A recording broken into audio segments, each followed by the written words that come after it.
Alright guys, so what we were doing was a recap, a brief recap, and the services we are providing from server 1 are, well, they're increasing now, and server 02 we are actually providing from there as well.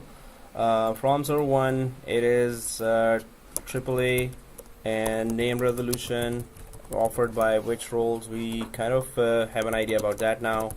IP management, global catalog, whatever we discussed till now, and so it is ADDS role is providing these, DNS is providing these, and DHCP are providing this IP management, global catalog again ADDS.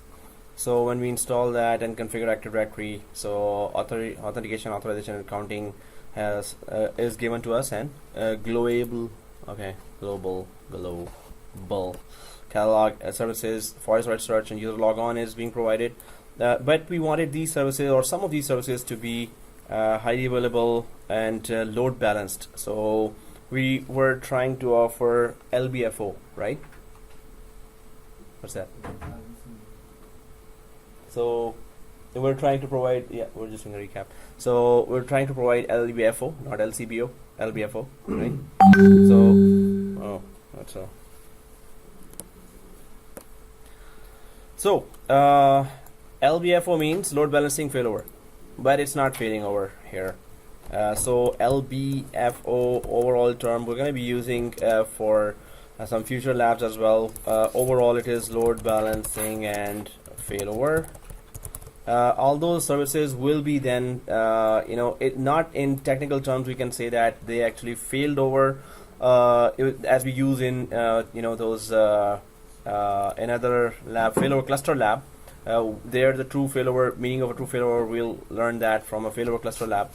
But here, if one server goes down, of course the other server will keep on giving some of these services, which is AAA will continue, the traffic will be redirected to this AAA, DNS will continue, GC will continue here, but still, I'm just mentioning that because whenever I talk about disaster, don't think that these services enough will make it all work. There are FSMO rules that we will be talking, as I said always, that it is still upcoming. But those FSMO roles, FSMO role holder goes down, there's still a problem there.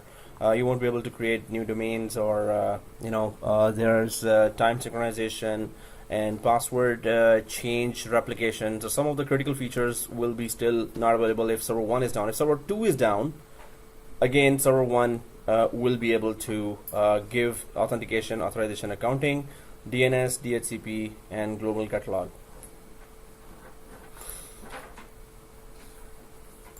Okay, so what we were trying to do is we were trying to check if replication was working fine.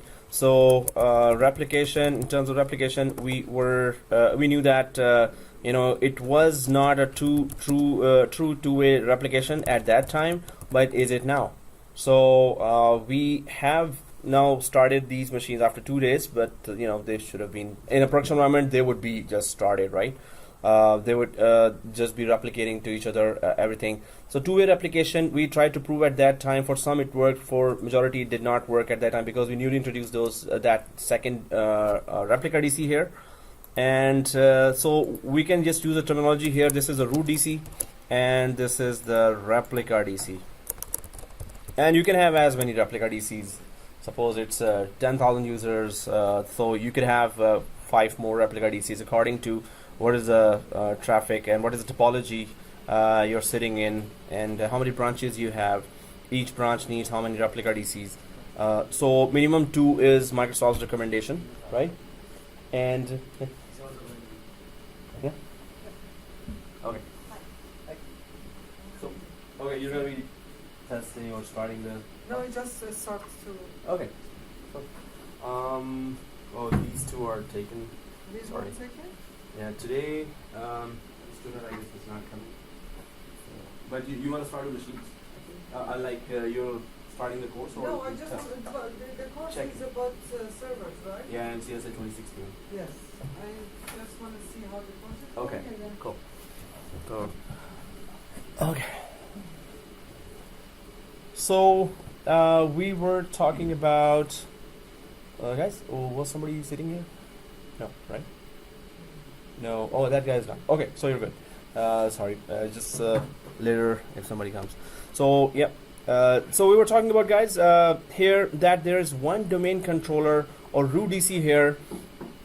The first DC that created the forestry and site domain, but now we are trying to have, or we have installed in the last class, ReplicaDC here, and we're testing the two-way replication. So what we can do is we can just create one more object, just like we did last time, just to check if two-way replication is working. From server 1 to server 2 was working fine this way. When we created an object here, it just showed up there as well. But from second to the first one was not, because it was newly introduced, so it was still doing some automatic synchronizations in the background. It is known that the server, second replica DC, we're not calling it server, it's a replica DC, right? So replica DC will not right away start replication, but right now we can expect that it would be doing those replications there. And then we went for okay, cool. So from 2 to 1 replication is perfect, right? Cool. And then we went for Active Directory sites and services as well, and we talked about that it's just related to sites and the domain controllers. And then we talked about also the ADSS, and there we went for the where is the global catalog option that we can turn it on and off, and also that you could just do a manual replication from there. It should be a last resort, that if automatic replication is not going on between the domain controllers, then you could just go for manual replication here. But definitely we should not be needing that, because replication is supposed to be working within LAN. Within LAN, of course, we talked about that before as well. Within LAN, between DCs, as soon as the modification is done. So it is 45 seconds up to 1 minute, right? And between when it is between DCs, and those are bridgehead servers, domain controllers are called bridgehead servers, it is 3 hours by default, but we can just change it to any according to our WAN bandwidth available between the two branches whose domain controllers are replicating to each other, right? So this is just extra information what we were talking about before. We installed the replica DC, so we installed Active Directory there. Along came with them this DNS. We installed the Active Directory integrated DNS as well. And we had, it's our choice now for the second server. Do you want the global catalog services to be working from there, which is forest-wide search and user logon? So yes, we want all these services to be highly available. So if the traffic is coming here through a DNS round robin, it should be then coming here as well, and it should be going through that basic load balancer that DNS provides, DNS round robin, right? So when we are talking about NLB network load balancer, then we're going to talk about round robin. We're going to actually do the lab for that as well. Right now it's going to be load balancer. Suppose you have server 3 as a domain controller, server 4 as a replica DC, all are replica DCs, right? So the load balancing will keep on continue with those servers as well for these services. Whatever the request is coming for authentication, authorization, or name resolution, or forest-wide search, or user logon, right? So now we have installed Active Directory. So in the last class we installed Active Directory. We talked about two-way replication.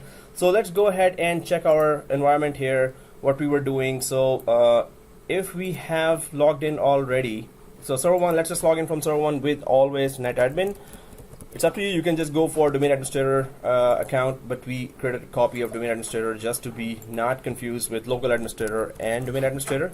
But it's your choice if you want to go for that. Domain administrator.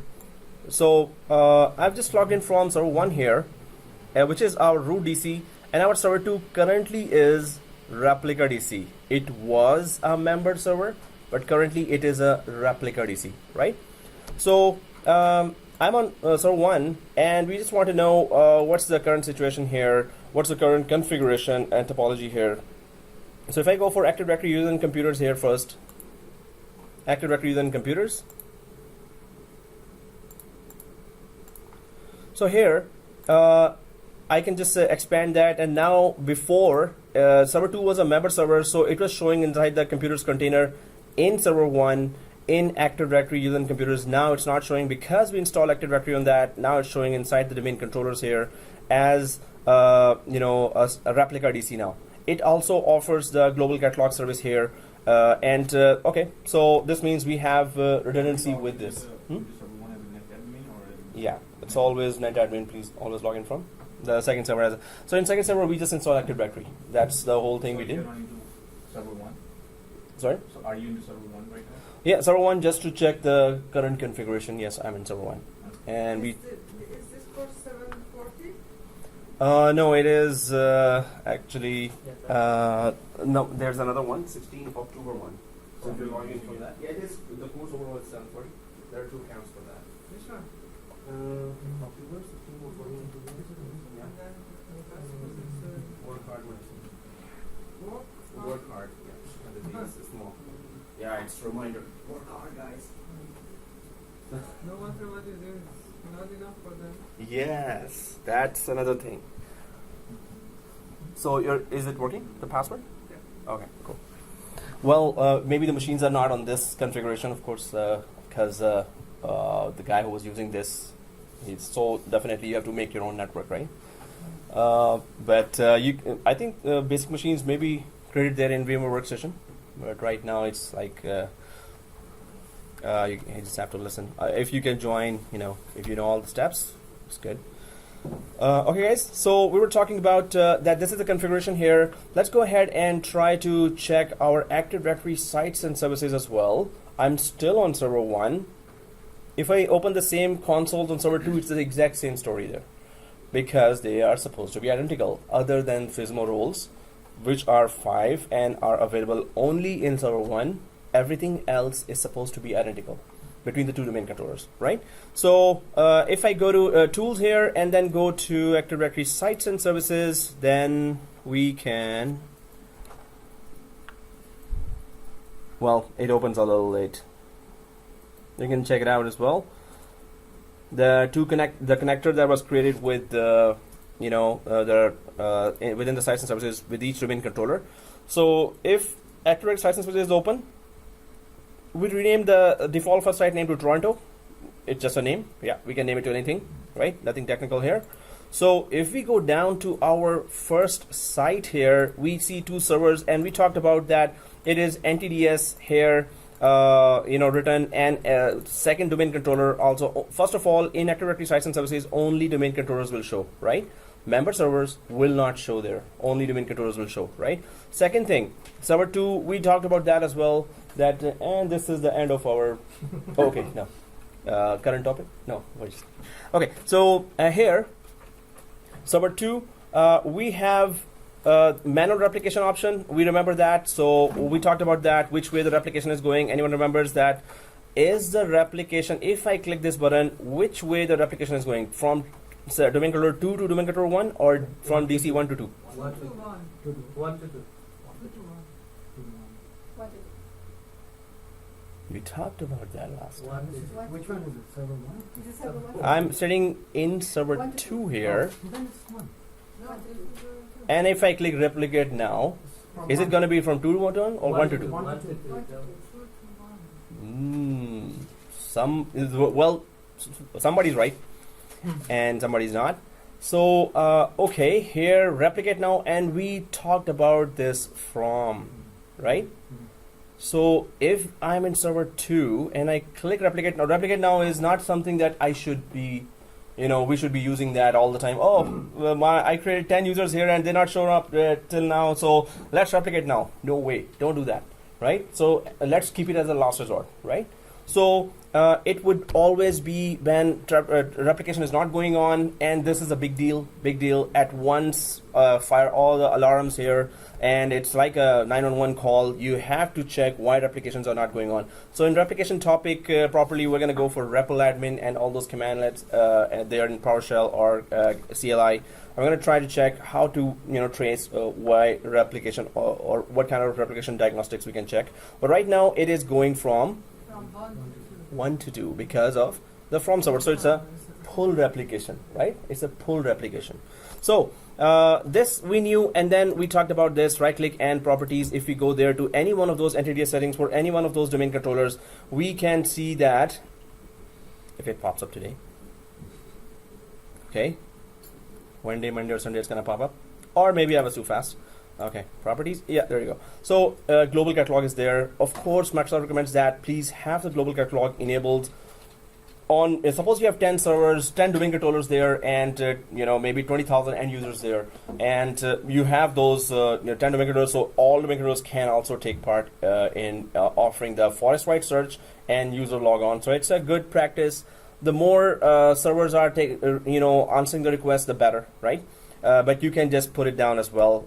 If it's a separate branch, you just don't have to give it to 3 or 4 domain controllers. If there are 3 or 4 domain controllers in the other branch, but at least one should be locally available in each site or branch, right?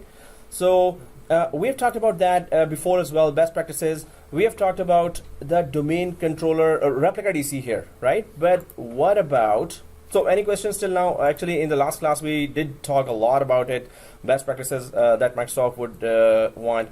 But what we did not talk about, suppose your boss says, I don't need that ReplicaDC. So you say, okay, boss, no problem. Let's get rid of it. But in order to get rid of a ReplicaDC, you have to properly demote it. Demotion process has to be very carefully done, right? So, what do I mean by properly deleting? So let's do that, guys. We tested it's a two-way replication. Actually, we did not, right?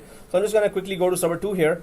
And simply, last time, well, for me, last time it was replication was still working fine. So I'm just going to go to server 2, tools, and Active Directory using computers. Again, server 2, tools, Active Directory using computers. And then I'm just going to create quickly another object here just to check if replication is working fine.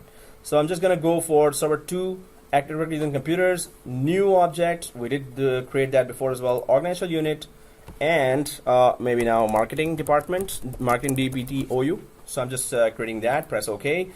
Refresh is always our best friend. Refresh, refresh, refresh, couple of million times.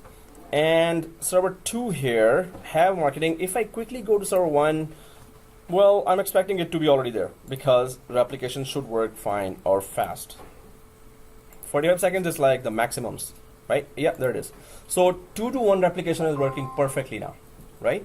1 to 2. So as we know that, give it half an hour after newly introducing the ReplicaDC, and then you will see that replication should work fine, perfectly, right? It should be seamless. Oh, okay. So let's just go ahead, guys, and our objective now is let's just trace our progress with a diagram here and try to understand. Main thing, first thing, if we are understanding, we're okay. If we're not understanding, we're wasting our time here, right? So now we need to get rid of the domain controller that we installed and did some tests to clarify some of the concepts there, right? And am I recording that? Yeah. Okay. So here, if we need to uninstall the domain controller, of course, it has to be very carefully done, and it has to be demoted properly. And how we can do that? So let's learn it while we're doing it. So let's go to ReplicaDC here, server 02, and those options will come there, pop up. The window, the wizard will pop up, and each and every option we're going to discuss. And why are we clicking those options instead? Why aren't we clicking any other option? So I'm going to go to server 2 here. And we're going to properly demote it, carefully demote it, right? How do we do that? So let's go to server 2 here, and okay. So let's go to server 2, and here we can go for manage and remove roles and features, right? So the boss said get rid of server 2 as Active Directory on server 2, right? So when we go to manage here, are you on server 2? Or am I going fast? If I'm going fast, slow me down, guys. Oh. Yeah, but I don't think you have the machines configured to this level. No. So, because you started, right? Mm-hmm. So, yes, student has to create his or her own environment. Oh, I have videos for previous classes, and if you want to create a whole environment from the scratch and understand all the lectures. So I can send you the video if you decide to continue. But right now, of course, there are machines because nobody was doing that here. Not they're automatically do that. Reliable to do it. Hmm? Reliable to do it. Well, you I just created DHCP. I didn't create that. no, but you did not install Active Directory on server 2, right? No. So yeah, this one you have to just sit back and enjoy the show, kind of thing. And then stay maybe come for one class. Yeah, you could just come at any other time and do that as well. Yeah, you I'll know. come in the morning and then do it. Yeah, from after 10 to 2 is the class. Then after 2 till 7, we're free. You could just Every day? yeah. Yeah. Yeah. Okay. So you can do any time. So right now today, yeah, you just have to sit back and enjoy the show, kind of thing, right? So okay, guys, here we're trying to understand that how to properly demote a ReplicaDC or a domain controller. We're not going for the first domain controller. We're going for the second one. So go to the server 02 and do not do that on server 1. Okay, so server 2, if you're there, we can go to manage here and remove roles and features, right? Once we click that, server 2 is there, right? So we can go to next. It's before you begin, nothing here, introduction. Make sure it says server 2 here, right? And then we go next. Now, of course, we need to remove Active Directory domain services. So we're just gonna uncheck that, but before that, so it's gonna give us an error saying, oh, hey, you haven't uninstalled Active Directory. How can you remove those binary files or the helping files that help you to install Active Directory? So why don't you first remove the Active Directory itself, the configured one. So I'm just gonna uncheck that. Let's go ahead and uncheck this one like this. And of course, all the features, yes, we don't want them anymore on server 2 here. So I'm just gonna click remove features here, and the error. Okay, so it says here the Active Directory domain controller needs to be demoted before the ADDS role can be removed. Okay, that's correct. So if you all got it, all we need to do is click the demote this domain controller. So we're going to go and uninstall Active Directory, configure Active Directory. Then we're going to go for the binary files removal, which is we can just come back here after the restart. And so everyone sees this error, right? Everyone sees that, right? No. There was a no. You're there, right? You have to uncheck the DNS too? No. So I'm just going to go back here quickly. Here on this screen, if you're there, right? Only uncheck this. Okay. Right? And go click next. So again, press OK. Remove features, this one. Okay. And you should see this error. Yeah. Okay, cool. Now, can you demote the domain controller from That a I do. different screen, or you have to get this error to demote it? There's PowerShell commandlets as well. This is the easiest one. You're gonna go. Is there any order in which you need to remove the roles? So Oh, ADS first? well, DNS you can remove before as well. DNS is a separate role. Active Directory then have to know that there's no alternate DNS server there. There's only one DNS server on the. So it has to know that. If you're removing this DNS, suppose, so in the preferred DNS, we have preferred DNS and then alternate DNS. So from there, you also have to remove that. These are two things that we need to. Yeah. ReplicaDC also used as DR side also, right? Yeah, of course. So, In disaster recovery side, yeah. yeah. So why you want to remove it? No, we're trying to understand Oh. while removing what are the precautions we need to take. Oh. We know how to install, but removal precautions only. So, okay guys, so we're just trying to understand how to properly remove an Active Directory. So if you got this error, cool. And our best friend is not here. Oh, okay. Okay. Oh, just kick it. Yeah, it's gonna work. Just kidding. Don't kick it. Just one wait for Not? Did you power on? me. Stuck at the screen. Stuck at the screen. Okay, so 911, the tech support. So here, let's go ahead and click the demote this domain controller. So the Active Directory uninstallation wizard starts, right? So once we click that, well, we're doing it for the first time, right? But I want you know, some people normally have some ideas, some don't have. So I would just throw the question at you. that is it okay to click this and click next. We're removing the Active Directory, right? So if I do the force the removal of this domain controller, click it and go ahead. Is it okay? Is it not okay? Give me the reason for both. If it's okay, what's the reason? If it's not okay, what's the reason? Anyone has any idea? It's just a guess. We haven't talked about it. I'm going to talk about it. Anything gracefully is better. So Okay, that's, yeah, you're saying? if you are forcing it, I mean, unless you're encountering any errors of Mhm. demoting the Yeah. server, other than that, there should not be any reason for you to force this. That's what I'm- Okay, so that's your point. Anyone agrees to that or disagrees to that point? Okay, so you agree to that. Anyone else? Any guess? You know, we haven't talked about it, so it's like, If we force it, like we won't come across any errors, we just force it to remove all the files. so you're forcing it, so no errors should come. That's what you think that could be, that it could be, right? So, okay, guys, the main thing here is that this is the last resort. We never, as you said, exactly as you guys said, this is the last resort. If you are getting a lot of errors, lot of errors, you cannot uninstall Active Directory. Then only you go for force the removal of this domain controller. But the problem arises after that as well. This is not just over. First of all, suppose you're seeing a lot of errors there. When you go next, oh, uninstallation, and then pop up some error comes. Oh, this file is corrupted. You're trying to really do that, troubleshooting and trying to go for event viewer and everything, but somehow again and again you're falling into the same error.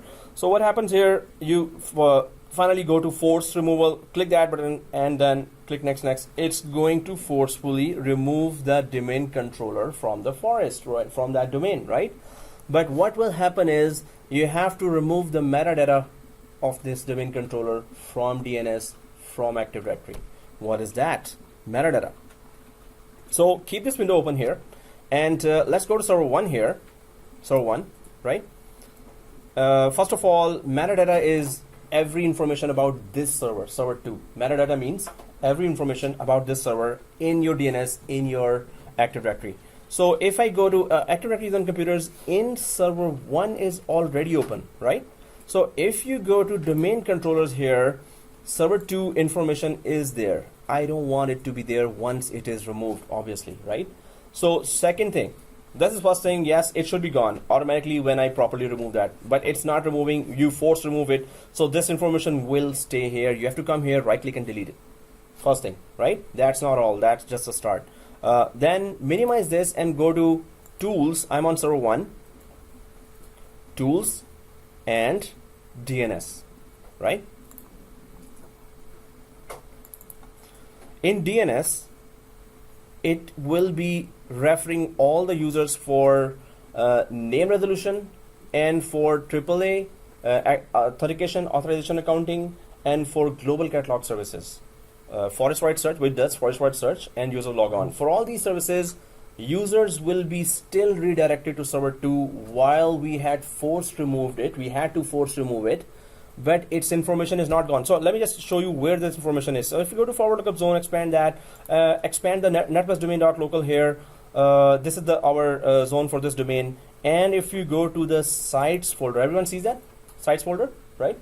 So if you expand the sites folder, just one example, right?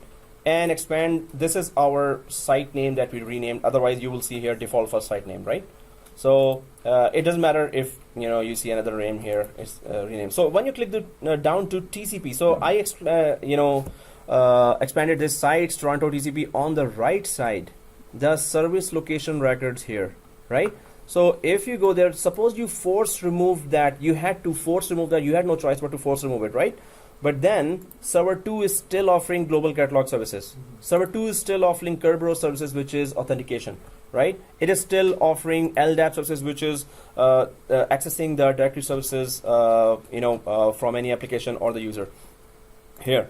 So suppose you force remove it on Sunday night, and that's all the time you had. And next day, users are logging in. There are maybe 5,000 users, 10,000 users. They all log in. They are still redirected from that basic DNS load balancer, the DNS round robin. DNS round robin is the basic free load balancer. that load balancer will distribute the traffic between root DC, first one, and the second DC, because it thinks it is still here while we force remote. So physical server is gone, and over this logical network here, all the traffic is still redirected to a dead server here, server 2, for global catalog service. Oh, you're searching something. Okay, I'll put you through with server 2. Oh, you need authentication. Let's put you through here. Or you're trying to access Active Directory for something else. Okay, let's put you through here. And they will all start getting errors because the physically that server is gone, right? So force removal, last option. But that is where you can't do anything. You're stuck. You have so many errors, you cannot remove it properly, right? So you go for force removal. But once you do that, there are 11 or 12 metadata removal commands. You have to go through those commands. If you don't, in one of my job environments, I had to, I didn't know at that time that metadata removal commands existed, or maybe I was so stressed up. So I went on deleting I went to DNS, right click, I had to force remove that. It was giving a lot of errors. Delete. It took me 1 hour to trace down to each and every folder here, to trace down inside Active Directory using computers, to trace down in Active Directory sites and services, all those areas where server 2 name was there. Right click and delete. Later I found out, when I had time, I googled it, and metadata commands were there. They would remove it from every area, throughout the forest, throughout the DNS, from everywhere. So force removal, it's metadata removal command. It is inside NTDS util .exe. If you go inside that interactive mode, so then you go for metadata area of that section of NTDS utility. So then you have to remove all manually. If you want to remove, go for those metadata removal commands. These are set of commands. So it's like in 12 or 13 steps, and then at the end it says which server exactly you want me to remove the information for, and it removes throughout the forest and DNS from everywhere, everything, right? So in Fismo lab, we're going to crash our server, and then we're going to do the metadata removal, right? That's a lab. That's a separate lab. Okay, so, but we need to understand, are we demoting it properly, or are we force removing? Force removing, we have no option, but you're then stuck removing that. You need to know metadata removal of domain controller, right? You can Google it as well, but we're going to do the lab as well, right? So here, guys, is this window still open for everyone? Yeah. Right, keep it open, because it will still give us a proof if we removed or demoted the domain controller properly. Once it is demoted and restarted, we're going to come back here, we're going to refresh, and server 2 should be gone from all these places. So this is our proof as well. Okay, we're not using force removal, so it should be gone then, right? The other way, the proper way. So I'm going to keep this open and go to server 2 here, where we were in the process. We just started removing, properly demoting our domain controller, right? So definitely I'm not clicking this. This is going to be my last resort, and if there are so many errors, then I do that. So I'm not going to click that. Keep it unchecked and go next. Of course, proceed with removal. Without that, it's not going to go. But what it's saying is the domain controller currently hosts the following roles: DNS and global catalog. So question I'm throwing to you is that once we uninstall Active Directory, which of the two will remain on the server? Either both will remain, or any one will remain, or both will be gone. Okay, choose. Both should be gone. So you're saying both should be gone. Anyone else? I am only uninstalling Active Directory. Okay, I gave the hint. That's not fair.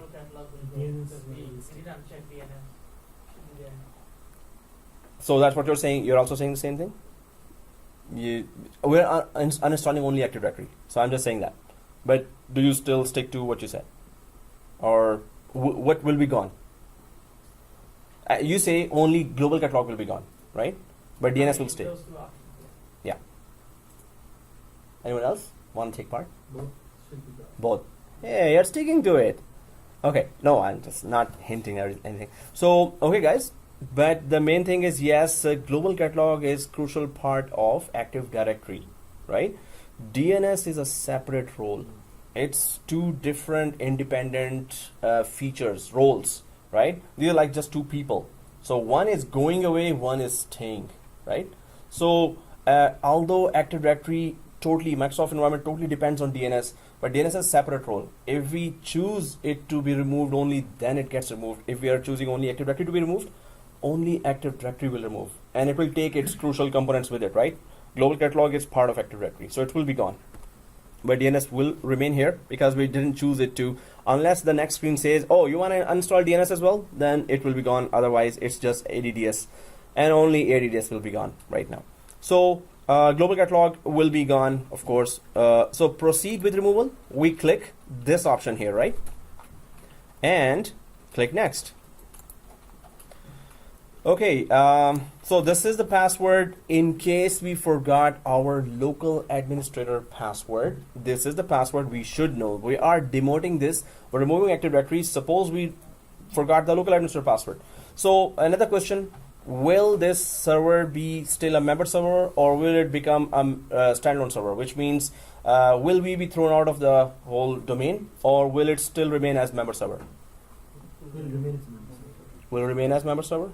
So we're not going to be thrown out of the domain itself, because we were a member server before. We installed Active Directory on top of that. We're removing Active Directory from it. So we should still remain a member server. It should still be joined to the domain, right? So, but if we still remain member server and some corruption happens, we need to log in from local administrator for some reason. So it's saying, hey, just put your password again in case you need to log in. If you're logged out of yourself, it does not log into domain, suppose for some reason, and it does not let you log in from local administrator as well. You're totally stuck. You're logged out of this machine, right? So let's just put that local administrator password here. We're not changing the domain administrator password. It's the local administrator password you're changing, right? Yep. Sorry? The guy there. Today's Monday. Oh yeah, he has a And the other one night shift. days Hmm? now. Just remove my phone number. Oh, okay. Whoa, people are still coming. Guys, it's 6:30. 6:30 is the time for the class. Okay, guys. So password, confirm password, and let's click next. Go ahead. So remove Active Directory domain services from this computer. Of course, this view script will create that PowerShell script for this as well. If you wanna uninstall Active Directory from PowerShell, from any ReplicaDC, this is a script that it has created. You can just save it and just uninstall your domain controller unattendedly with zero touch. Zero touch is another word I will be using for WDS deployment when we are deploying over the network, and we're gonna do in the end a zero touch image creation and deployment of the whole image. It's gonna be a little long lab, but we're gonna learn a lot from there. Anyway, so we understand that. I'm just going to close that, but view script just creates a PowerShell script for whatever answers we selected here, right? And let's click Demote. So we are trying to track our progress. If the communication between the two servers is okay, if we chose to shut down the firewalls here, so firewalls should be shut down. If name resolution is working fine between the two, then it will properly demote. It will not give us any errors. And we are also tracing or tracking. If I go to server 1 here, this server 2 information from throughout the DNS, we just saw one folder here, right? We haven't seen any other folder. They all have server 1, server 2, server as domain controllers, right?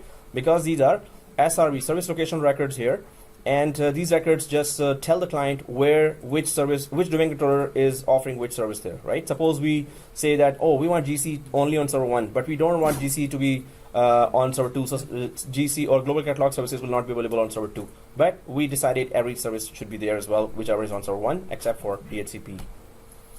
So now, once we're waiting for it to restart, it is about to restart now. If this comes, yeah, go ahead, let it just restart. But once it is done, of course, when it comes back and become a member server here, if we go back and all we need to do is refresh here, and server 2 from everywhere will be gone here. Should be gone. Gone? Already? So if I F5 it, yep, it's gone. So we properly removed it. We don't have to go for metadata cleanup because, of course, we didn't go for the force remover option, right? So it should be properly removed from everywhere. Automatically, this is proper way to remove it. Anywhere else, TCP right now, there was server 2. We could have checked all these other folders as well, but we're assuming yes, it is gone from everywhere else as well. Wherever you use server 1, if there was a second domain controller offering the same service, it will be there as well, server 2, but now it's gone. So guys, if it is gone from here, and everyone checked it, right? So if it is gone from here, is it gone from Active Directory sites and services? Is it gone from Active Directory users and computers as well? What happens in Active Directory users and computers? How does it show now that same server that was a domain controller before, now it's a member server, right? So I'm just going to minimize this DNS console, and I have Active Directory users and computers already open on server 1. Hey, the monitor is too much on that side. They're doing the lab together. It's okay. Yeah, I'm just kidding. So I just wanted to shock you. It's always a pleasure. Yeah. Okay.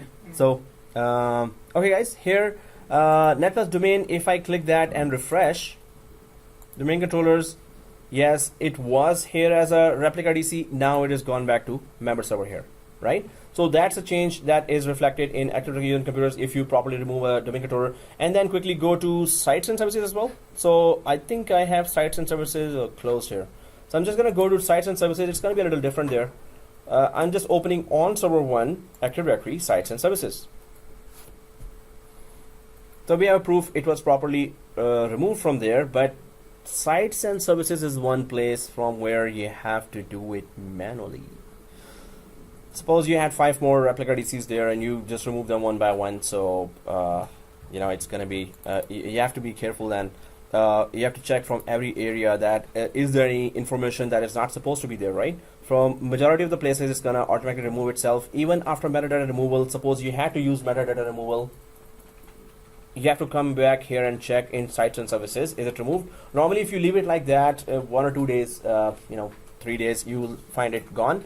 But if I come here, only that if server 1 is there, and you can see NTD settings here, automatically generated connector is there, right? And it is not here anymore. Server 2, if you see just an empty folder name here and nothing inside, of course, it's no longer a domain controller now. And you can actually right click and delete that as well, right? Because it's not a domain controller anymore. So this information should not be here, right? So we have to be careful in a large environment when we have you know, 10 or 20 domain controllers for maybe 30 to 40,000 users. We had like 80,000 users in Scotiabank. So we had a huge environment there, and in other contracts when I go for you know, and normally at weekends whenever, you know, there's 2 or 3 hour contract remotely connecting. So there are those things that we're told to, okay, just check our Active Directory, please. You're a contractor, so please do our dirty work for us. Thank you very much. That's what we're paying you for. Okay. Anyway, so it is right now restarted here, server 02. Let's log in from our favorite account, NetAdmin, because that's a copy of our domain administrator, right?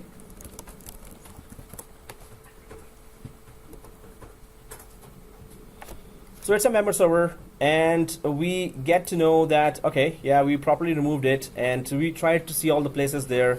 First, we installed Replica Active Directory in this server 2. We checked all the concepts there, that if it is replicating properly, and then we removed it and checked if the information was properly removed from everywhere. But if I go to server 2 here, everyone logged in from server 2?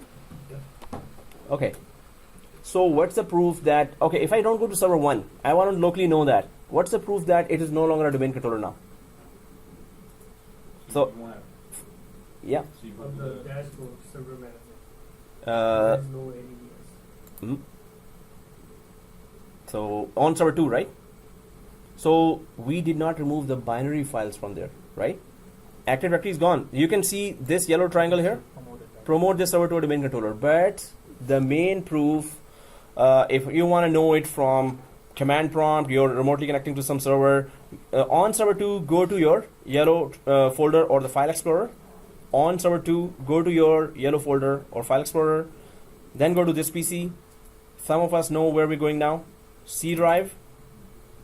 Windows. What are we looking for here? Exactly.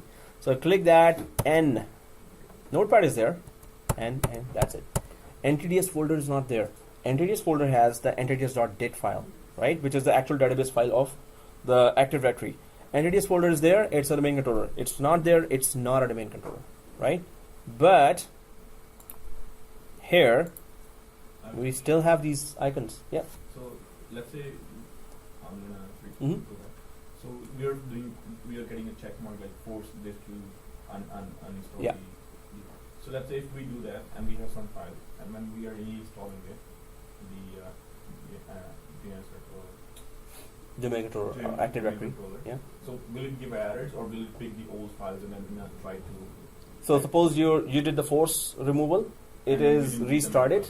Yeah. And we it- didn't give the meta files. Yeah, metadata and, files. And we came back and then unfortunately we have to install the domain controller again. Again, Active For Directory some again. reason, yeah. And then Oh. will it pick up the old files or will it take the new files? Then the best thing is if you did not do the metadata removal, just format the whole machine, install a new operating system, give it a new name, new IP, and new static IP there. So it make it server 03 and then install Active Directory on that. So server 02, the name information is already there for server 02. You cannot reinstall the same thing on that. So we have to Already previous information is there.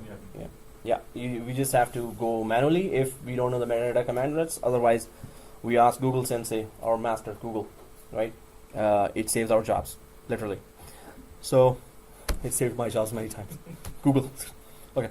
So, but definitely, yeah, we cannot introduce Active Directory with the same name again if we haven't removed the metadata information. I would not even do that even if I had done with the metadata information. I would just go with server 3. It's a ReplicaDC. It's just another helper for additional domain controller there. We don't suppose some enterprise application is hard coded to server 2 as a domain controller. Then we have a problem. Yeah. Otherwise, and server 03 give it to all the applications. It's not you have to give. It will be the name will be there. In DHCP also it's gonna grab that information. We're gonna just add that information there as well. This is our no, sorry, not in DHCP. DHCP must have nothing to do with that. There's a DNS information, but the main thing is I would just introduce a totally new name and IP. Okay, guys. So any questions till now? We installed in the last class ReplicaDC. Before that, we went for DHCP and then ReplicaDC. Now we remove the Active Directory from this. So it's member server again. If there are no questions, let's go for the new topic. Okay. Okay, no questions. So definitely, we're just going for next one is our favorite, which is ServerCore, and ServerCore is all command line based, and a big change that happened in 2016, which is sad. Yeah. On the server 2 still you have this links. Oh, I wish the question was longer. I could have 2 sips there instead of 1. Okay. So, yes, that was my question at that time. But we had another question. So, guys, this is still here. Now, is this a domain controller? We know it's not a domain controller. But this is coming because of RSAT that I was talking to you about before. Remote Server Administration Tools, RSAT. You can just put these tools on Windows 7, Windows 8, Windows 10. And these links will, including this, everything will come here. Or you can use MMC, Microsoft Management Console, and add all the, if you have the authorized account there, you log in from. So how do we remove that, guys? Just like before we were doing. These are just the links to, if you are logged in from authorized account and you open, so I'm on server 2 now, right? Mm-hmm. Server 2. And here I'm opening Active Directory on computers. Again, it's still opening. But if I hover over that here, see, if I hover on the right side, information it is server 01 it is connecting to now, right? Server 01. So if I hover over that. So because I'm logged in from the authorized account, so definitely it is a domain admin account. So it can still use these links. And if you put it in, so let's just remove those tools as well. Let's just learn how to do that because we need to properly remove that. Suppose we are giving this server to SQL Server team, SQL to DBAs. And they're going to install the SQL Server and they say, oh, wow, cool, man. See this, Active Directory using computers are there. We don't have rights, but let's check it out anyway. So, whoever gets any extra link, they always try to explore that. So why don't we just remove that as well? So go for, are we on server 2? Yeah. Go to manage and remove roles. Exact same thing, but this time that error will not pop up. So remove roles here and click next. Make sure we're server 2. That's a very good window. On Windows 2008, server 2008, it never used to pop up like that. So next, And now we can do that what we wanted to do before. Active Directory Domain Services. And it says Remote Server Administration Tool, or RSAT. So remove features. Now it's just that those binary files here, right? But we do not need that DNS server, because we could have uninstalled that at that time as well. But I just wanted to make sure that ADDS, we understand how to remove that, and any other features on ADDS related.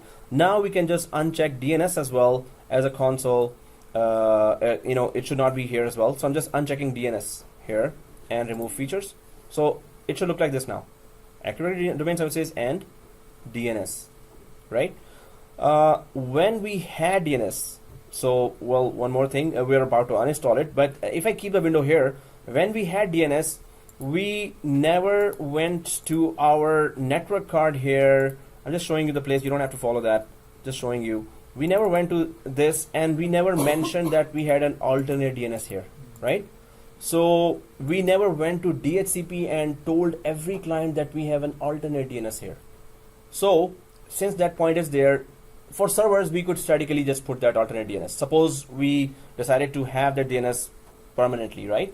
But how do we tell suppose there are 10,000 clients, how do we tell them that there's an alternate DNS? Where do we go? I want to tell all 10,000 clients that we have an alternate DNS now, and suppose we keep it. So where do I go and tell the clients, 10,000 clients, that there's an alternate DNS address, which is 192.168.1.2? Server 1? No, where do we go, and which application will help us tell 10,000 Windows 7, Windows 8, Windows 10 machines that there's an alternate DNS here as well? Domain controller. Server 1.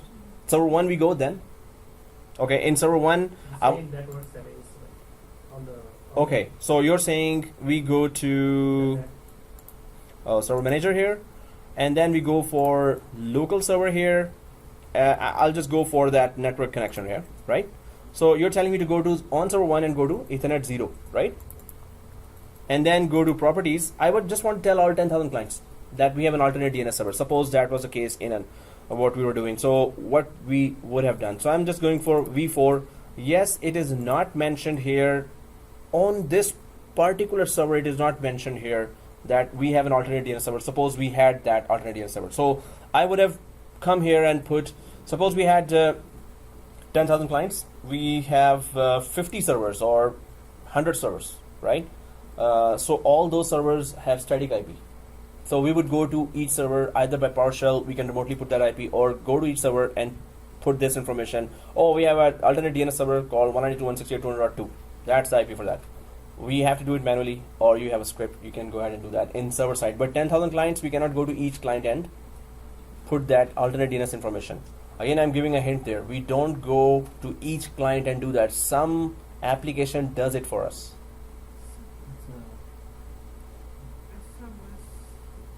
Well, this was the systems management server. Now it's SCCM, and but suppose we don't have SCCM. So some. Oh, you're very near. No. Some application help us communicate with 10,000 or 100,000 client machines. One application does that only. Guys, you all owe me 10 Timbits in next class. 20 Timbits. Oh. DHCP. Come on. I'm looking for it. We just did that. What application communicates to 10,000 or 100,000 clients on our behalf? If that application is not there, role is not there, we would go to each client and configure statically all IP addresses, right? So how do you do that? That's the next question. How do you give an alternate DNS in the DHCP? So DHCP will next time give it to all the clients. How do we go do that? So we're gonna go to server 1. I'm just gonna go to DHCP, open tools, go to DHCP. Remember, you all owe me 10 Timbits, right? That's too many for me, but I'll manage that, don't worry. Okay. Yeah. Yeah, so server 1. And then go to tools and go to DHCP. That we already configured there, right? Everyone there? So DHCP, and server 1, expand that. Everyone sees IPv4? We configured there's a scope, right? Where we They're already there. we added the DNS. Yes, exactly. Scope options. That's what we talked about as well. And yeah, come on, man. Come on, guys. It's okay. So anyway, but these interesting information. So we already have 006 scope option showing us this is a DNS server and this is the current DNS server. Why don't we just go ahead and actually add that and then remove that as well, because that's not correct information. So if you go to right-click scope options, anyone there? Scope options, and click configure options. And do we have this 006 here? So I'll go down. Here it is. We already have one. We're just going to say that it is server 02, which is gone. I should have done that when it was there. Anyway, so it should resolve to basic name resolution is there, but we know that in a production environment, if we were doing that, we would know that this is our DNS server as well. So I would just simply add here. Oh, it's gonna confirm that, and okay, because we were in the process of uninstalling DNS. Right now, it is our DNS server. We're in the process of uninstalling it. We haven't restarted it. We unchecked that option, but we haven't restarted it. So it is still a DNS server. So it detected that. It's okay. So now 10,000 clients will know whenever the restart, or if you go for IP config release renew, or if the switch restarts between the clients and this DHCP, any of the three things happens, information will be updated. Now, once that you've already removed the DNS, once you reboot it, will it automatically remove it from here? No. We have to manually do that. So, but this was important information that we came here, guys. We clicked it, and how does it look like? So apply, okay. So now it looks like this. Suppose you had 4 DNS servers. Suppose you have 5 DNS servers. If you have installed the DNS role, go ahead and add it like this. So this, all the clients of this scope will know that there is a second alternate DNS server or third DNS server or fourth DNS server here for them to do the name resolution from, right? So name resolution request will be directed to both of these servers, again through that DNS round robin basic load balancing service, right? So guys, this DNS server does not exist right now. Well, it's not going to be existing anymore. So we know that that's how we can add and tell it to all 10,000 clients. But right now, let's remove it, because we're about to remove it there. In fact, you know what? Let's not remove it. Let's uninstall from there and check if it automatically removes that. And if not, then just remotely remove that. It's our lab. We can do anything we want, right? Let's test each and everything. Whatever scenario comes to your mind, just do that, right? That's how we learn. So let's keep it here. Refresh. Okay, I'm going to server 2 now. We just wanted to check where to come and tell all the 10,000 clients as well that there is alternate DNS server, but now we're getting rid of it now. So let's go to server 2 here, and I'll just cancel out from here. This is just a static IP I was showing. Then do here. So we were on this screen, right? So everyone on roll, and we had unchecked ADDS, and we have unchecked DNS as well, right? And next, nothing to remove in the features. It's okay. And next. So it says Active Directory domain services and DNS server. Group policy management, RSAT tools. We just want to get rid of RSAT tools. Very important tools there. Just put it on any client machine, and if you're a domain administrator or domain admin, you've logged into that, or you've been added to that security group. So click remove here. Oops, did I click restart? No, forgot. Oh man. Okay, so well, I'll just restart anyway.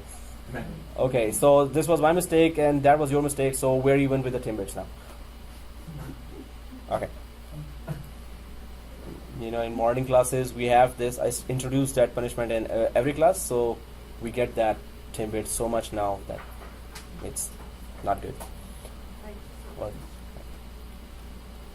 So here, oh, it needs a restart. Okay, so if you have clicked that, it's okay. If you haven't clicked that, okay. So a restart is pending. I click close here because it's just done, and I'll just restart it myself. So I'm just restarting that.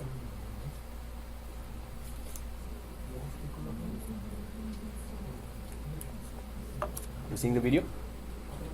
At home? Okay. I got two accounts that YouTube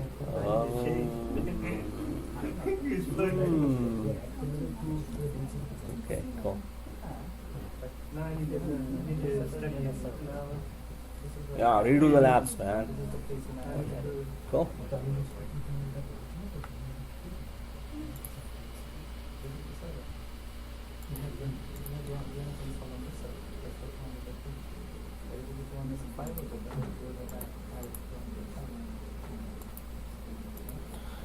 Okay, guys, is it restarted?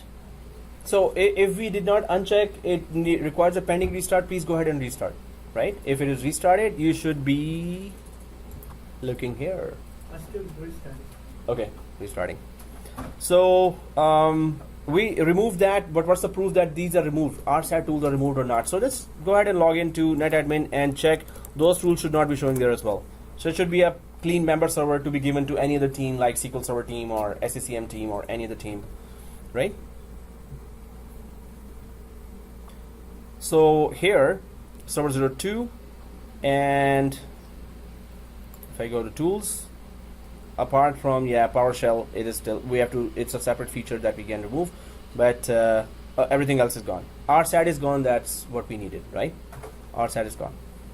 So guys, this is ReplicaDC. Any other questions about that? This is all the tests we did. Please create your step-by-step screenshots. If you're not creating those screenshots, next time or after 1 year, you need to refer to this knowledge. And your screenshots will be more helpful to you than coming back to the video and checking that out. You will have permanent access to video forever, as long as YouTube is alive.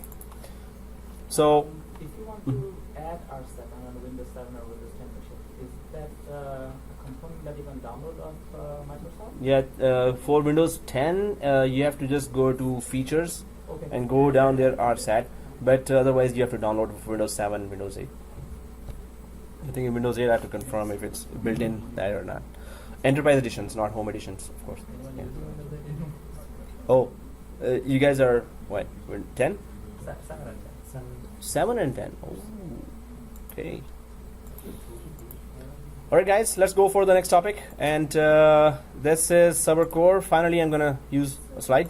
Well, but again, whatever I can show here, and then so I don't repeat it in the slide, it's the same thing. But when we see it and discuss it, it's always much clearer than just reading out on the slide and then trying to do that again. So here, 2016 740. So ServerCore here, very important, and normally it is thought that who would use that, right? Suppose we have a old server, we're about to throw it out. Instead, why don't we use the command prompt for that, CLI for that, right? So when you install Windows 2016 using the setup wizard, you can choose between 2016 and Windows Server 2016 and server with desktop experience. So the server with desktop experience option is the Windows 2016 equivalent of full installation option, and available in 2012 R2 with the desktop. So first of all, let me just explain one thing here, and that is the bad news. Well, if you were using 2012, it's a very bad news for us, and it's a dark day, and we have to tell them, bring back that feature. We love it. Okay, so in 2012, you were able to remove that. Hey, is that shapeful here? Oh, I found it cool. Need to work on it more. So here, what we were trying to check was that if we have Server 2012, once we install ServerCore here. So I'm talking about Server 2012. Whoa, what am I doing here? Huh? I think you took shape out. Ship. Text, exactly. You're right. Thank you, sir. And yeah, I'm still learning to do that. So when I send that slide, you will have that diagram inside. So once we, thank you guys.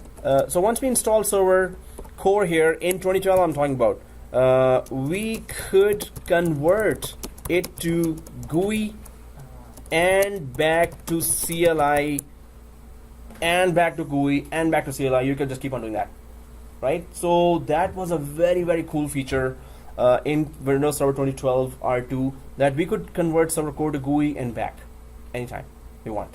So you install it as a graphical interface, and oh, I don't want the command line because it has very bad RAM, very less processing, very less hard disk space. Why don't we just convert, why don't we keep the infrastructure roles on that, which is DNS, DHCP, Active Directory, and convert it to GUI, command line, CLI, core. So we could do that while all the roles are installed on the GUI, and we convert it to CLI. Now we cannot do that. So they say GUI cannot be converted, graphical interface cannot be converted in 2016. So this is Server 2012. This was in Server 2012. Now in Server 2016, we cannot do that. Okay, I think I copied that. So Control C. Okay, so we cannot do that, and can I edit that? Oh, seriously, it's a picture. Okay, yeah, trading goes on. So here, and I'm just gonna quickly do that shape and thing. Okay, here we cannot convert GUI to core, but we need to install directly that version if we want any specific. So suppose now your boss says, oh no, this graphical interface, instead why don't we install core? So you have to format the GUI, or maybe you could just bypass the formatting and go for dual. Have you ever installed an older operating system and a newer operating system before in one physical server, where it was Windows 7, then you install Windows 10 as well? So both dual boot, either you boot from one operating system or the other. If you ever did that, now, but this, it has to be older and newer, right? If you want a dual boot, or there are some third-party software that helps you dual boot. But the main thing about that I'm saying is, if you want to convert GUI to core, if you want core to be there, format the GUI and then install again as a new installation ServerCore. So lots of administrators on the internet, you will see that they're protesting, why did you remove that? And they say that the reason is very lame as well, that we want consistency with Windows 10 there. Windows 10 we cannot convert to core, so we wanted the server to be not doing that as well. So that was anyway. So now what we have here is, if you want to install core, you have to install it directly as a CLI or core, and then you have to just work on the core. It's never going to convert to GUI, and that's sad. Okay, so let's go ahead and do that. Then you need to run PowerShell commandlets. Then you need to configure it with a menu-based command there called sconfig. So we're going to do all that. We're going to configure ServerCore, and main thing, CLI. When you install ServerCore, it does not need memory, processing, hard disk for its own running. It's very, very small it needs. So which scenario do you think it is perfect for when you use it in a production environment? When would you want to use that? Anyone can guess? When your hardware is not High-end. When it's not high-end. Okay. Old computers. Old computers. Exactly. But in banks, we use it with latest high-end computers, servers. But still we It's use like, command line. Still we use command line? Yes. In fact, it's not still. We are going towards command line now. More. We're still using GUI. We can say that. Are you still using graphical interface? That's the question now mostly asked.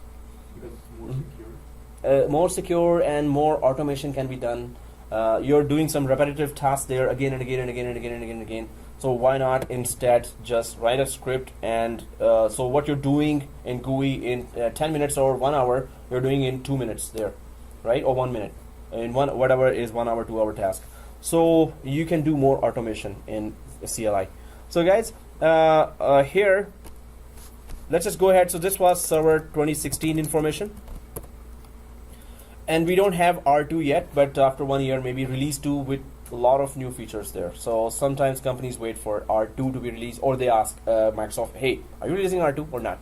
If not, okay, we're going to install that. But, companies do go by for it. So what I was talking about is banks, normally you will see that they buy high-end servers, 1 terabyte RAM and processor and really good SSD, bunch of disks there, a lot of disks there, but then they install ServerCore. Can you tell me the reason why?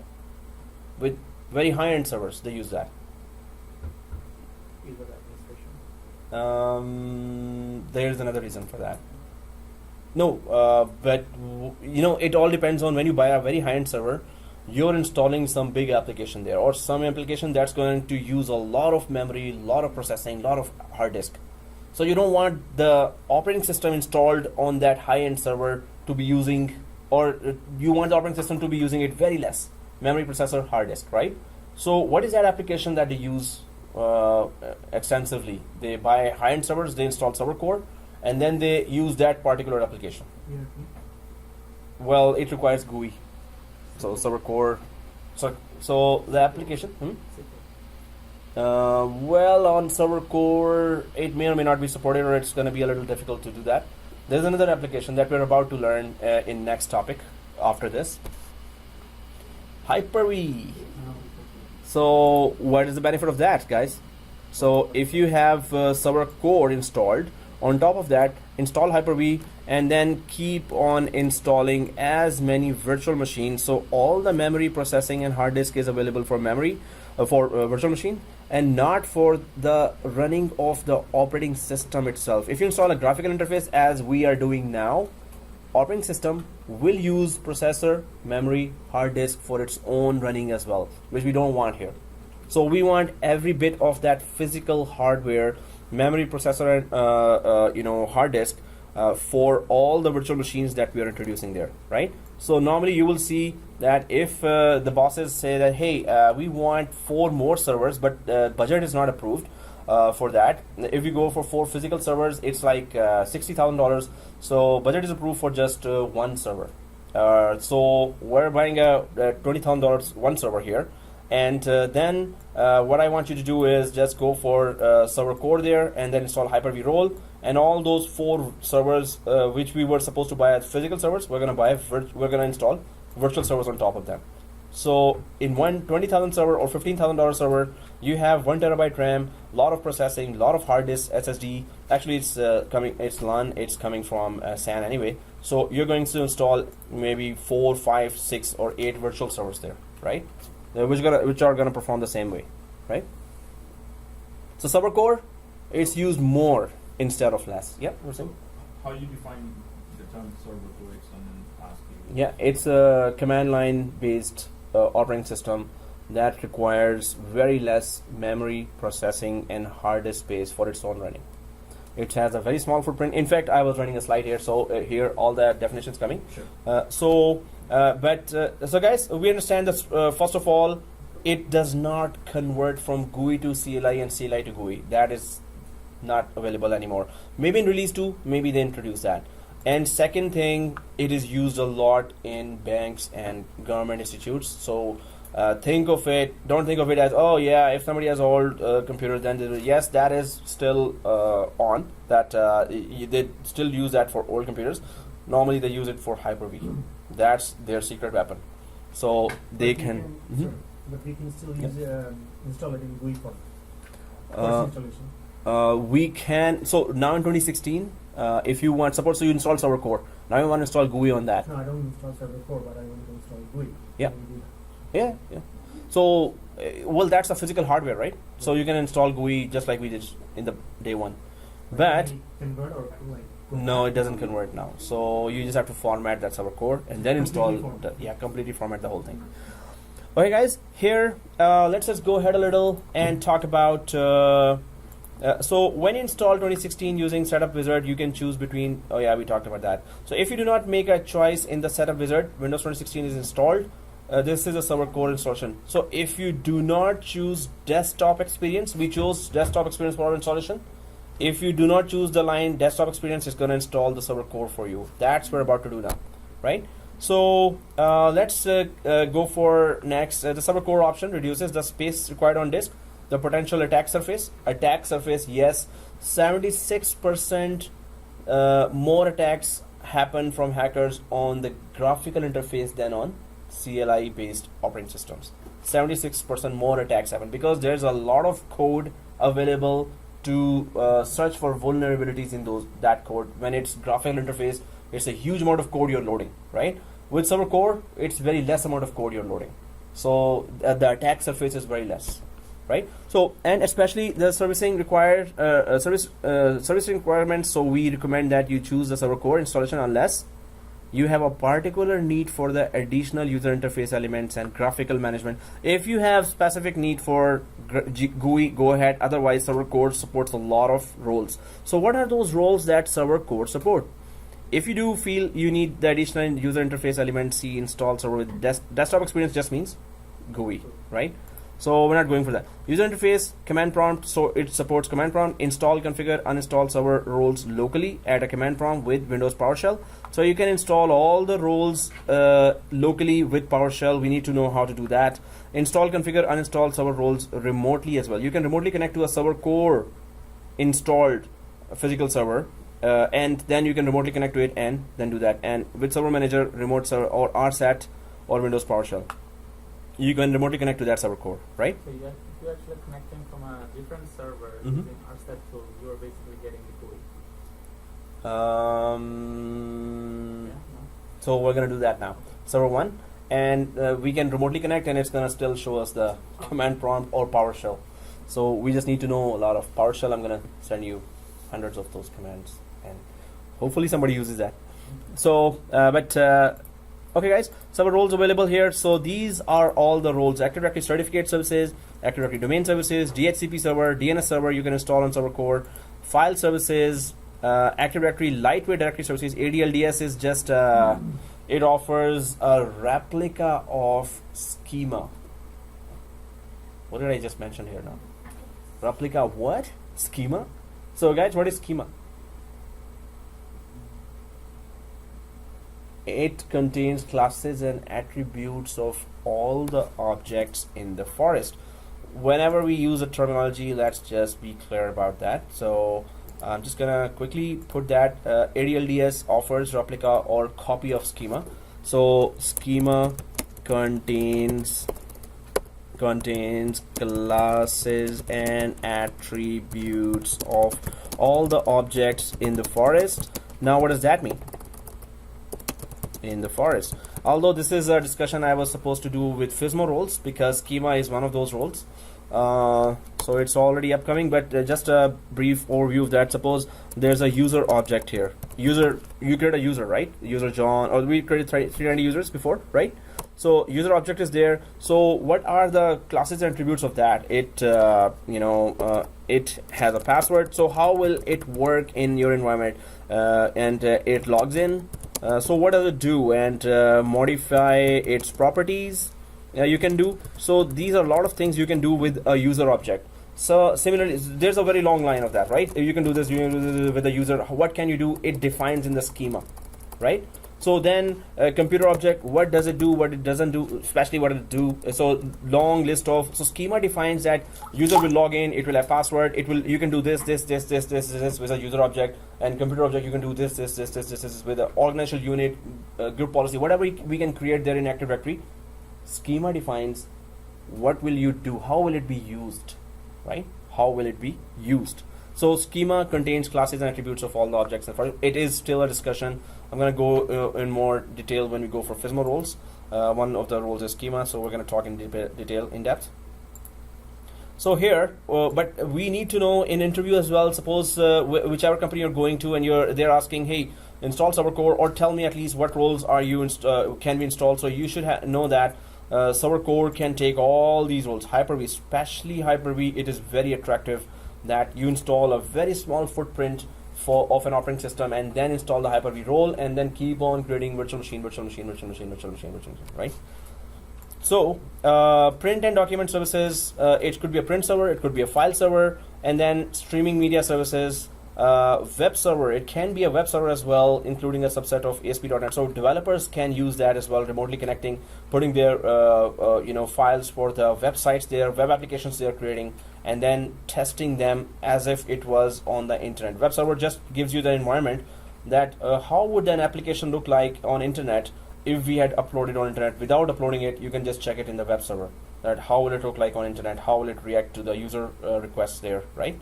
So that's why we installed web server or IaaS server, Internet Information Services, right?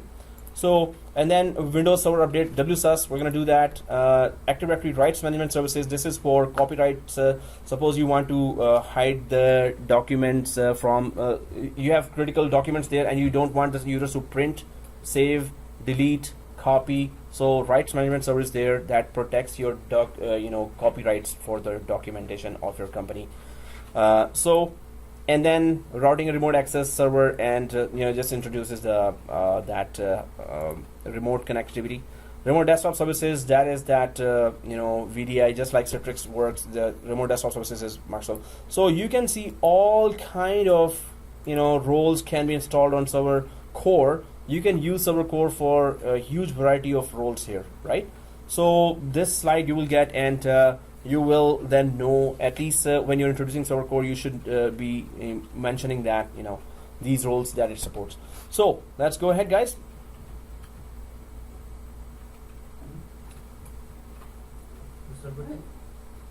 Oh, let's go ahead to the next slide. Oh, and server 2 then. Yeah. sconfig. The most important thing in ServerCore we need to know. What is that? ServerCore, either you can run netsh commands or netdom commands. These are the two types, major category: netsh, netdom, netsh.exe, netdom.exe. Netsh, I'm going to send you a document. What I'm saying is, if you want to basically configure your ServerCore, either you need to know commands, and netsh related commands help you configure networking. Netdom related commands help you configure, join it to domain and give a domain name. But sconfig removes that requirement for remembering and having those commands there. Sconfig opens a menu in front of you. You want to do what? So option number 1, join to domain. Option number 2, rename it. Option number 3, make a networking, configure networking. So sconfig, as soon as we install ServerCore, we're going to run sconfig, press enter, and it's going to give you a menu-based selection where you can just go for configuration of the ServerCore. So it really makes our life easy, very easy. Okay, this is how it looks like. So we're gonna work on that, and we're gonna try to configure the whole ServerCore with this, but you just have to type sconfig, that's all. So install the ServerCore, configure it with sconfig, enable remote desktop on it, and go to other computer, run, and then type mstsc and connect to this computer core. Okay. So anyway, we're gonna do that, and then ServerCore tasks. One more thing, another set of tasks that I put there, which is no longer there. Okay, I was planning to put there. Hey, empty slides, cool, not cool. So here, let's go ahead. So what we need to do is, let's go to server 2, guys. Actually, how can we go to ServerCore? Tell me. We cannot convert a GUI to a core. So we have to create a new machine. Exactly. We are gonna create a new machine. So everyone on VMware Workstation, let's go ahead and, do we all see home button here? If you don't see, go to file, new virtual machine from here, or from the home button. Same thing, right? So click the home button and create a new virtual machine, right? And typical, everyone sees that. Next. Well, we should have that, not VMware. Okay, just go for 2016. So go to C drive, go to ISO. I think it's already there in front of you. So edu software. So you should be seeing Windows Server 2016. This one. So go to C drive, ISO. I think we already are there, right? 2016. This one. We all there, right? Anyone not there? So double click that. It's French for double click. Double click. Okay. And let's click next. We're all there, right? Okay. Next. And then of course Microsoft Windows here. And just select this list. Where is 2016? We all see 2016 here. So let's select that. Windows and 2016. I hope everyone is there. Next. And just name it. So naming convention, server 1, server 2. So we just call it ServerCore 01 dash your first name dash 70 dash 740. we will just use it for today's lab. Then, you know, if you want to play along with it, keep it. Otherwise, we're going to delete it after that today's lab. ServerCore 01 dash the name and then 740. So click next here, guys. If you have put that name, has everyone put that name? Next. And 100 GB, right? And so next, customize hardware. Do we do it one or multiple? Yeah, well, it's up to you. You can just choose one as well. It just divides the file into 4 GB chunks of files. So next here and customize hardware, click that. And then guys, we have enough RAM there. During this lab, we don't need server 2. So once we are done with that, we can just shut down server 2. So I'm just gonna go make it 4 GB so it could install quicker. And I'm gonna give it 2 processors there.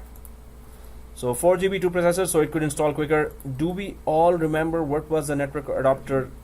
13. Okay. Okay, guys. So 4 GB for faster and 2 processors, 4 GB RAM, 2 processors, and VMnet. I hope everyone's configuration looks like this. Yep. All right. So let's go ahead and click close and finito. So go ahead and power on. Right now it's a standalone server that is, oh guys, be careful. We need data center where, okay, just wait for me there. So don't check the desktop experience line. Don't check that, right? We don't need GUI now. We need ServerCore. So, okay. Yeah, exactly, guys. So server 02 here, I'm just gonna right click and power shut down guest. So go to server 02. We don't need that. We need enough, you know, physical RAM and processing to be given to ServerCore for faster. So I'm just shutting down server 2 here.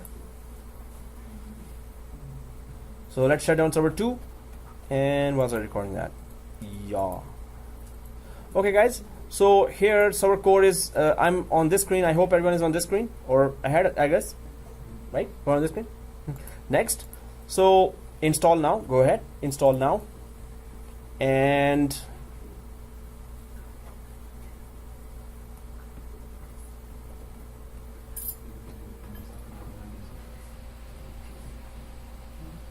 okay, guys. So we're going. What are our options here? Standard evaluation, desktop experience, data center evaluation, and desktop evaluation, desktop experience. So we're going for ServerCore with data center evaluation. So it doesn't say here core, but not in this line, but down here you will see this option reduces management and servicing by installing only what is needed to run most server roles and applications. It does not include a GUI, so it says that here. But you can fully manage the server locally or remotely with PowerShell. For more details, Windows Server installation options. Yeah. So we're going for data center evaluation. You can go for standard as well, but if it's not desktop experience, we understand it's a ServerCore, right? So if the third one is selected, click next. And yeah, the rest is go ahead. Accept the license terms. Next. We're not upgrading from anything, so custom. And we're not partitioning right now between 100 GB. So we just need one full C drive, one partition. So next, and there you go. And now Abubakar is about to say time for break, right? Well, this could be the time. Otherwise, as soon as it is done, we're gonna keep on going. So you want to take a break? This is the time now. It's installation, right? So We take 5. Anybody can go? 10. If you say 5, it's going to be 10 anyway. Anybody can go? No. So there's a break. If you want to go out, Mary needs to, or somebody needs to open the door. I also can open the door for you. So guys, if you want to go out, you can go now. It is all you know. So when the break is finishing, oh, I want to go out there. So that time it will be, you know, difficult for us to do that, right?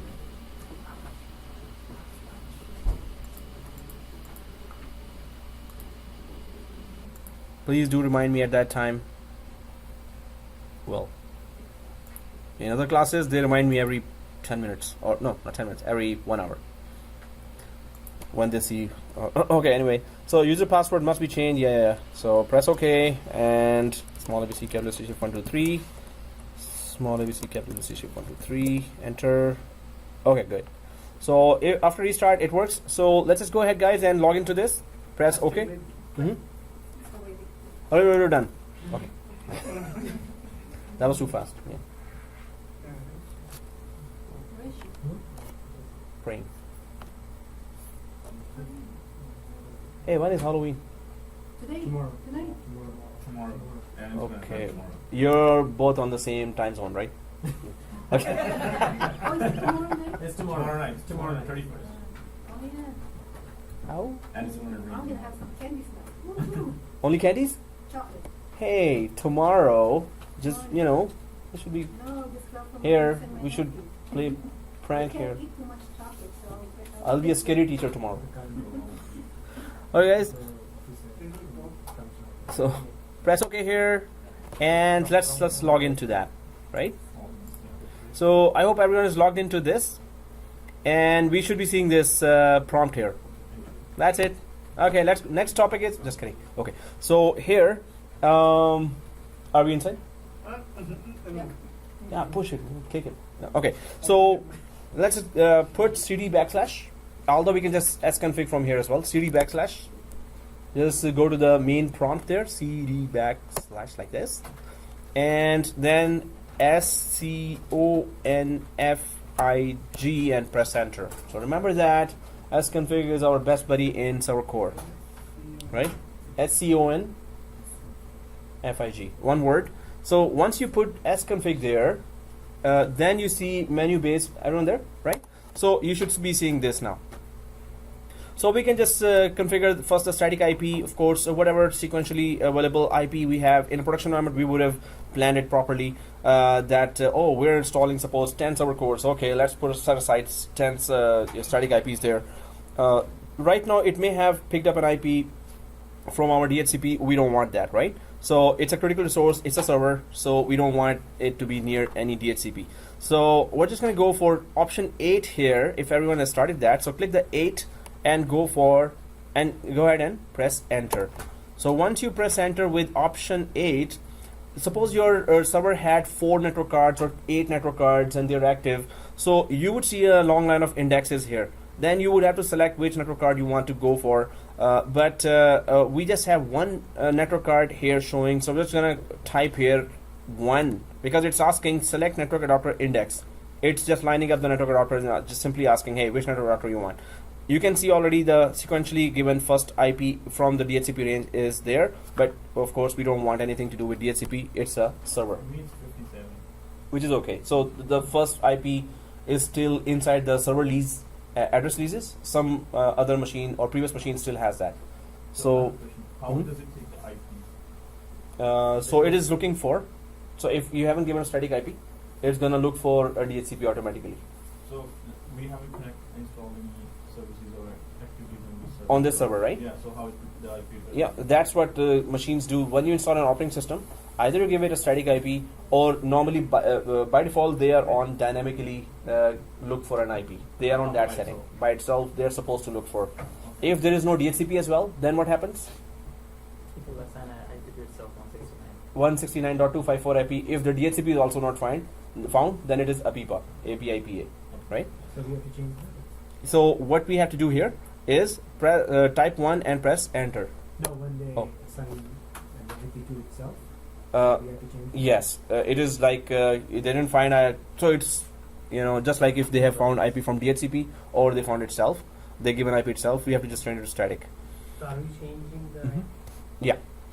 So here, guys, number 1 option, everyone sees that set network adapter address. So first we're gonna do that. So again, option 1 and press enter, and we know what to do here, right? Either is it D or S? S. So type S and press enter. Type S and press enter. Enter static IP, of course. Next sequentially, we haven't used 3. Yep. So 192.168.200.3. and go ahead. It's gonna give that subnet mask itself. So if IP is correct here, make sure it is correct. Enter.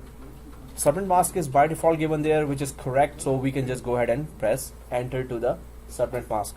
We don't have to type the subnet mask unless it is different. Enter, and we know the fake gateway. 192.168.200.50.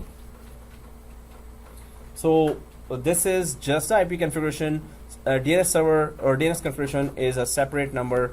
So if you have put this correct information there, go ahead and press enter. Enter. Okay, guys, let's go set up our DNS server, of course.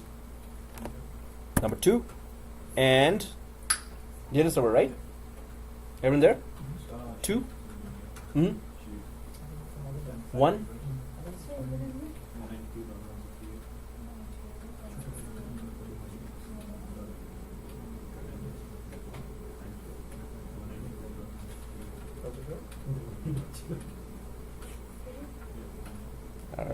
Okay, and then 2, press enter and enter new preferred DNS server. We know our DNS server address 192.168.200.1. Option 2, right? Go ahead and press enter. We don't have an alternate DNS server, so just go ahead and press enter to that because we're not typing anything in the alternate DNS server. So enter, and it just first pops up, yes, it's a preferred DNS server, and it's okay. Then enter alternate DNS server, blank is none. So we just keep it blank and press enter, right? And now option number 3, let's clear all the settings we did. Just kidding. Okay, no, let's not do that. So so go for 4. So option number 4 and press enter. We're going out of this static configuration. We're good with the IP address setting here. Now let's go for rename and domain and join it to domain, right? So that, guys, there's a good thing here. If you join that computer directly to domain with this weird name here, so during the joining of the domain, it asks for changing the name as well. It might be a little confusing because the way it asks for a password, it does not type that ******. You have to trust your fingers, and you just type in a password and it does not write anything. So you just have to trust yourself that you're writing the correct password. So why don't we just make it less confusing? First, just rename it and restart, then only join it to domain and restart. Because restart is very small, very short. Otherwise, anyone who is confident enough, you can just go directly to domain, and you have to change the name as well as domain name. So let's not be, let's make it simple. Let's type 2. Let's type the option 2 and enter. Enter new computer name. Right? So ServerCore 01.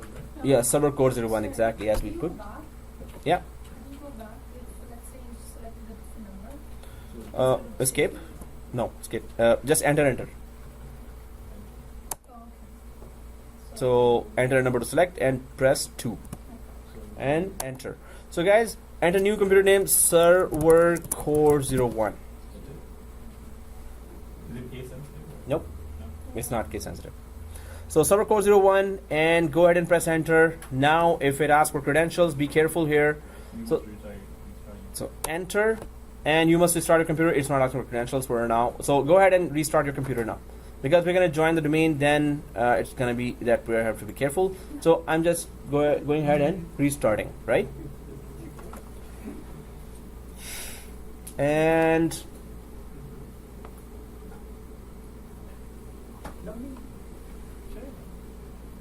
what happened? What happened? Okay. Oh, that's okay. Okay, guys. So, or not okay.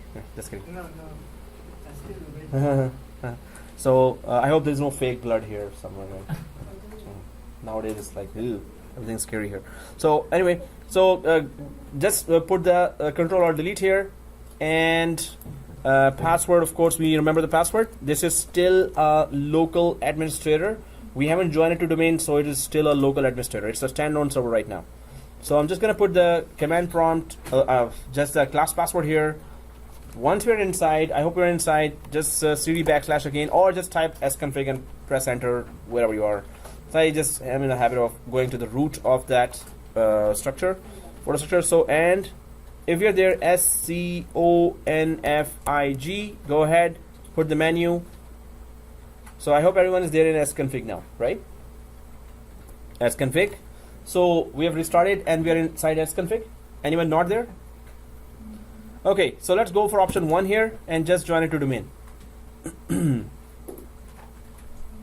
Okay, option 1, join it to domain. So option 1, press enter, and this time of course it's asking for D for domain and W for workgroup, so D for domain. Type D and press enter. And name of domain, now you have to be careful here, so of course be careful about the spellings here. Net plus domain dot local. Whenever joining the domain, please always put the full domain name. Net plus domain dot local, right? And press enter. And then specify and authorize domain /user. You can see the format here. Put the domain name and the domain administrator account name. So I'm just going to put net plus domain. Now here either you can put net plus domain dot local or net plus domain. It also works when you're using in this format, and go for /. So net plus domain /, and our domain admin account is net admin. So it should look like this now. So guys, when you press that, black window will open, and you have to just trust your skills there, or fingers actually, and just type the correct name. It's not gonna type the ***, so some students go confused with that. So if first time it doesn't work, just do the same thing again and go ahead. So I'm just gonna press enter now, and there you go. So here when you type the password now, it's not gonna tell you what you have already typed there. So just trust your skills, or so small ABC, capital ABC, 1 2 3. I'm actually typing here, but it's not showing there. So just trust your fingers there, right? And if it is correct, it's gonna give you this. If it's not correct, seriously. Okay. So the specified domain either does not exist. Okay. Wait, 13. It did not. No, there's a communication issue here, guys. If you see that error, it cannot be contacted. So I would want to ping. I would want to go to server 1 and try to ping it from there. In fact, in my case, maybe it is VMware 13. Guys, are you seeing welcome to domain, or are you seeing rename, or are you seeing that error which I saw?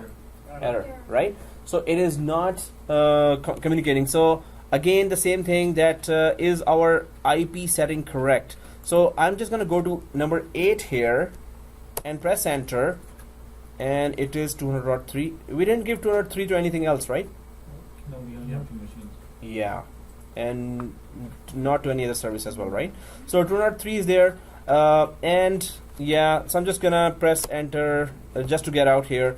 Now I just want to ping from here to server 1. I want to ping from here to server 1. So I need to get out of this sconfig. You know this option 15, exit to command line. So let's exit to command line and simply ping server 1 by name, server 01, right? Then by IP. So I'm just going for 15 option just to get out of here, and ping server 01, enter. Yes, I'm pinging by name, so no need to ping by IP. So now, do we need to ping by IP? It's one thing. Nope, and no, it's the same thing. It's server by name. We are going good. So go for NS lookup as well. NS lookup. Hey, everything is okay. But from server 1, I cannot ping to server 3. So guys, if from here to there it's okay. So from server 1, let's go to server 1 here. Open command prompt here as well. Server 1, command prompt from server 1, command prompt. Press yes and ping to server core 01. Or 200.3. If by name you cannot ping, let's go for 200.3, because then we have to check the firewall there.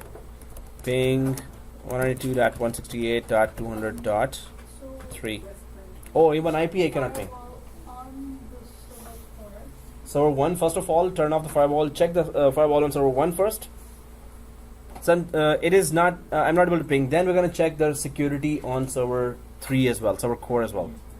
So first, I'm on server 1 now, and I'm not able to ping my name or IP. So I'm just gonna go back here.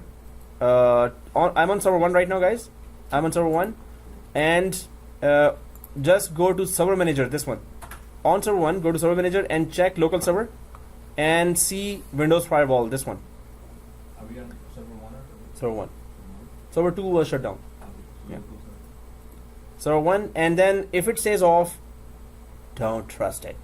Go inside It's on. and see. That's why I said don't Just trust it. firewall?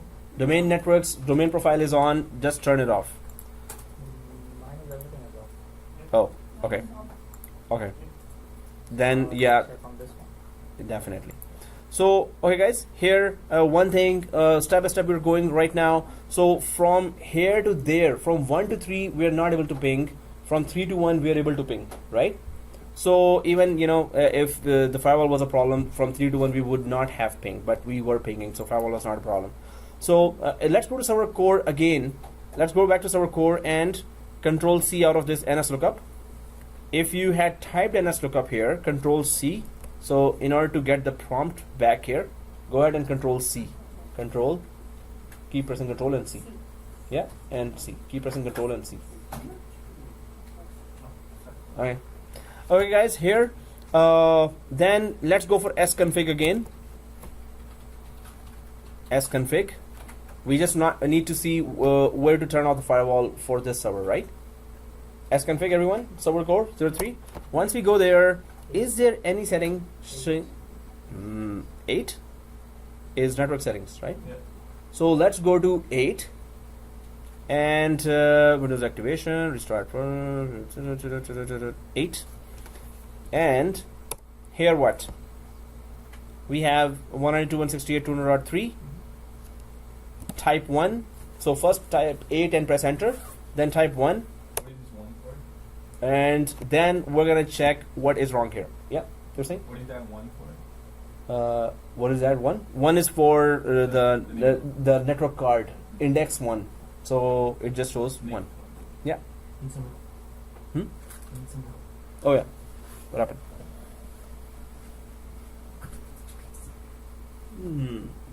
15. No, then Specify and authorize domain user. So enter. Yeah. Enter. Yeah, now you're out. Go for 8. So why did we go for 8, guys? So is there anything that would hinder us from connecting here? So set network adapter address, set DNS server, and clear DNS server settings, return to menu. So I don't see anything here, right? Do you see anything here related to firewall? So 192.168.200.3, 255, 192.168 gateway is correct, right? Well, it is correct, right? So we're just double checking, right? So nothing here that can let us, yeah. So do we? Is there any we can ping from server 3 to server 1? So there means there's no connectivity from 1 to 3. So is there any issues with server 1 that we have server 3? So server 3 may have issue that it is not letting the ping respond to server 1. So server 1 is trying to communicate with server 3. Server 3 is not responding, but server 3 is trying to communicate with server 1. Server 1 is responding. So server 1 is open with all the communication. Server 3 has some closed communication there, Okay. right? So guys, so I'm just gonna go out of this because there is nothing there to change in network settings here. So I'm just gonna go out to option 4, just double checking all the static IPs there, right? So option 4, enter, because I'm going out of the network setting now. And then let's check other settings here. What settings can hinder us from not connecting to this? So there is computer name, add local administrator, configure remote management enabled, right? Update, download and install updates. Remote desktop is disabled. Although it's the remote desktop settings, but let's just enable that right now. Remote desktop settings. It does not clearly say it's firewall. So 7. We were gonna enable that later after we were joined to the domain. So I'm just, if you go to the 7 and press enter, so we can just type here E for enable. 7 is remote desktop, not firewall. So still we may have that problem, right? So type E here and press enter. When you type E here, you can see allow only clients running remote desktop with network level authentication, or allow clients running any version of. So let's just go for 1, which is more secure. It's 1 here and enter. So remote desktop is enabled there as well, right? So now guys, you can stay here on this screen, and I'm going to just restart and come back and try. I'm doing something that You don't have to do right now. I'm just troubleshooting because everything else should be okay. We should be contacting our domain controller now. If you want to go ahead, you can go ahead as well. But I'm just restarting this ServerCore. Why did it not let us join the domain? There is nothing else that is stopping us here. So I enable the remote desktop, and then I'm just restarting it. So then I'm gonna just go ahead and try again to join it to domain directly, because firewall settings are not there, and they were not there before as well when we did the lab. So I just restarted it simply, nothing else other than we enabled the remote desktop, right? I hope everyone did that. So I'll just go inside and cd // sconfig. Well, yeah, go ahead and restart. There is no other option actually. So go ahead and restart. So while you're restarting, I'm just gonna quickly try to check if domain join works, and then we can troubleshoot further if it doesn't. And or I can, we did that option, so we all know what to do, right? Once you go back, option 1 is there, and simply join the domain, right? So option 1 is there. You can see here what you will be doing when you again log in. I'm gonna go to option 1. Before we attempt to join the domain, we can try to ping from the server 1 as well, right? Yeah, we can still try to do that again. Sometimes even ping is not working, it still joins the domain. But it's good to do that. I'm on server 1. I have restarted that, and at least ping is there. I'm just gonna put up there and 200.3. It's still not working here, and what did we do wrong? Anyway, I'm just gonna attempt to join again. 200.3. Let me just check the DNS. I'm sure we didn't give it to anything else, but we just never know. Obviously, nothing. Okay, so I'm just gonna go to domain D, enter, join domain, name of domain to join, net plus domain dot local. Okay, sometimes very basic thing I start saying, hey, is this my domain name really? Okay, that was a very basic. So here I just put the domain name as name of domain to join, net plus domain dot local. I'm pressing enter here. Specify an authorized domain /user, net plus domain. What? Yeah, follow everything I'm doing now, because yeah, we have no other option. Hey, he's gonna apply for a job for you. He's gonna give the interview. He's gonna get a salary for it as well, and it will be all your name. No, he's doing the lab for her. So this, he's gonna apply. He's gonna do the job. And he's gonna get 30 per hour. And you're not gonna get that, but it will be in your name, everything.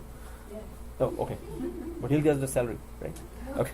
Okay, guys. So netadmin, and okay. Then there's one more workaround, which worked last time, but we didn't get this error last time. So netadmin, net plus domain, all spellings are okay. Does it matter if you do net It's not case sensitive. Yeah, go ahead. I'm just waiting for others.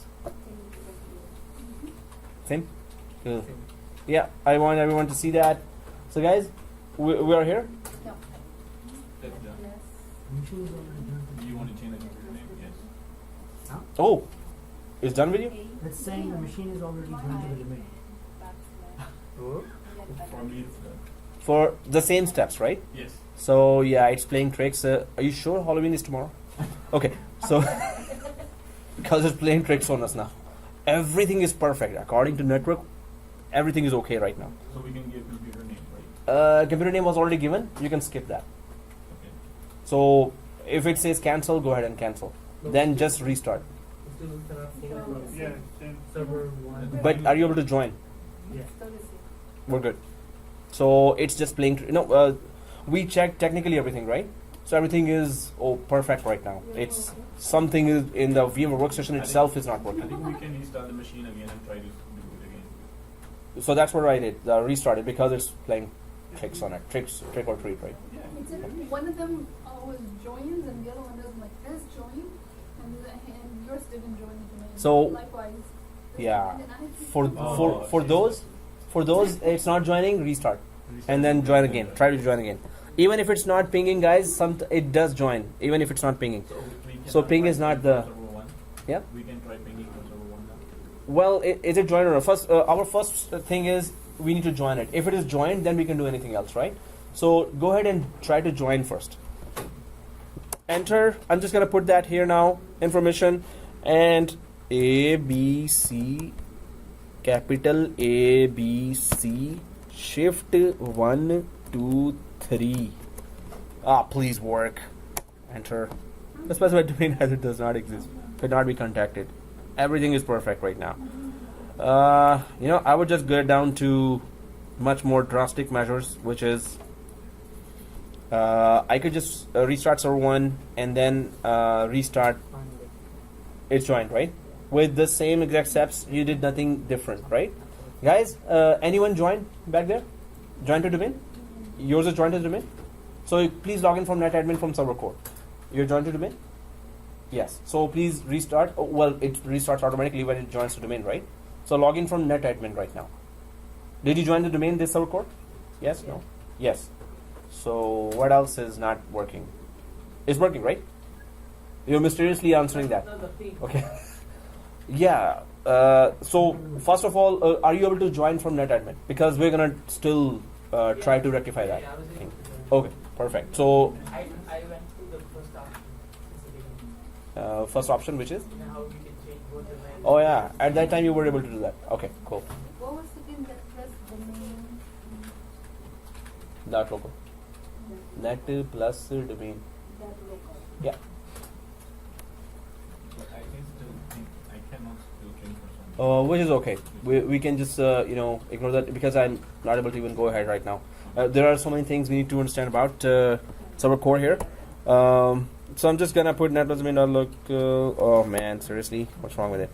So I'm just gonna restart that again. It's crazy. And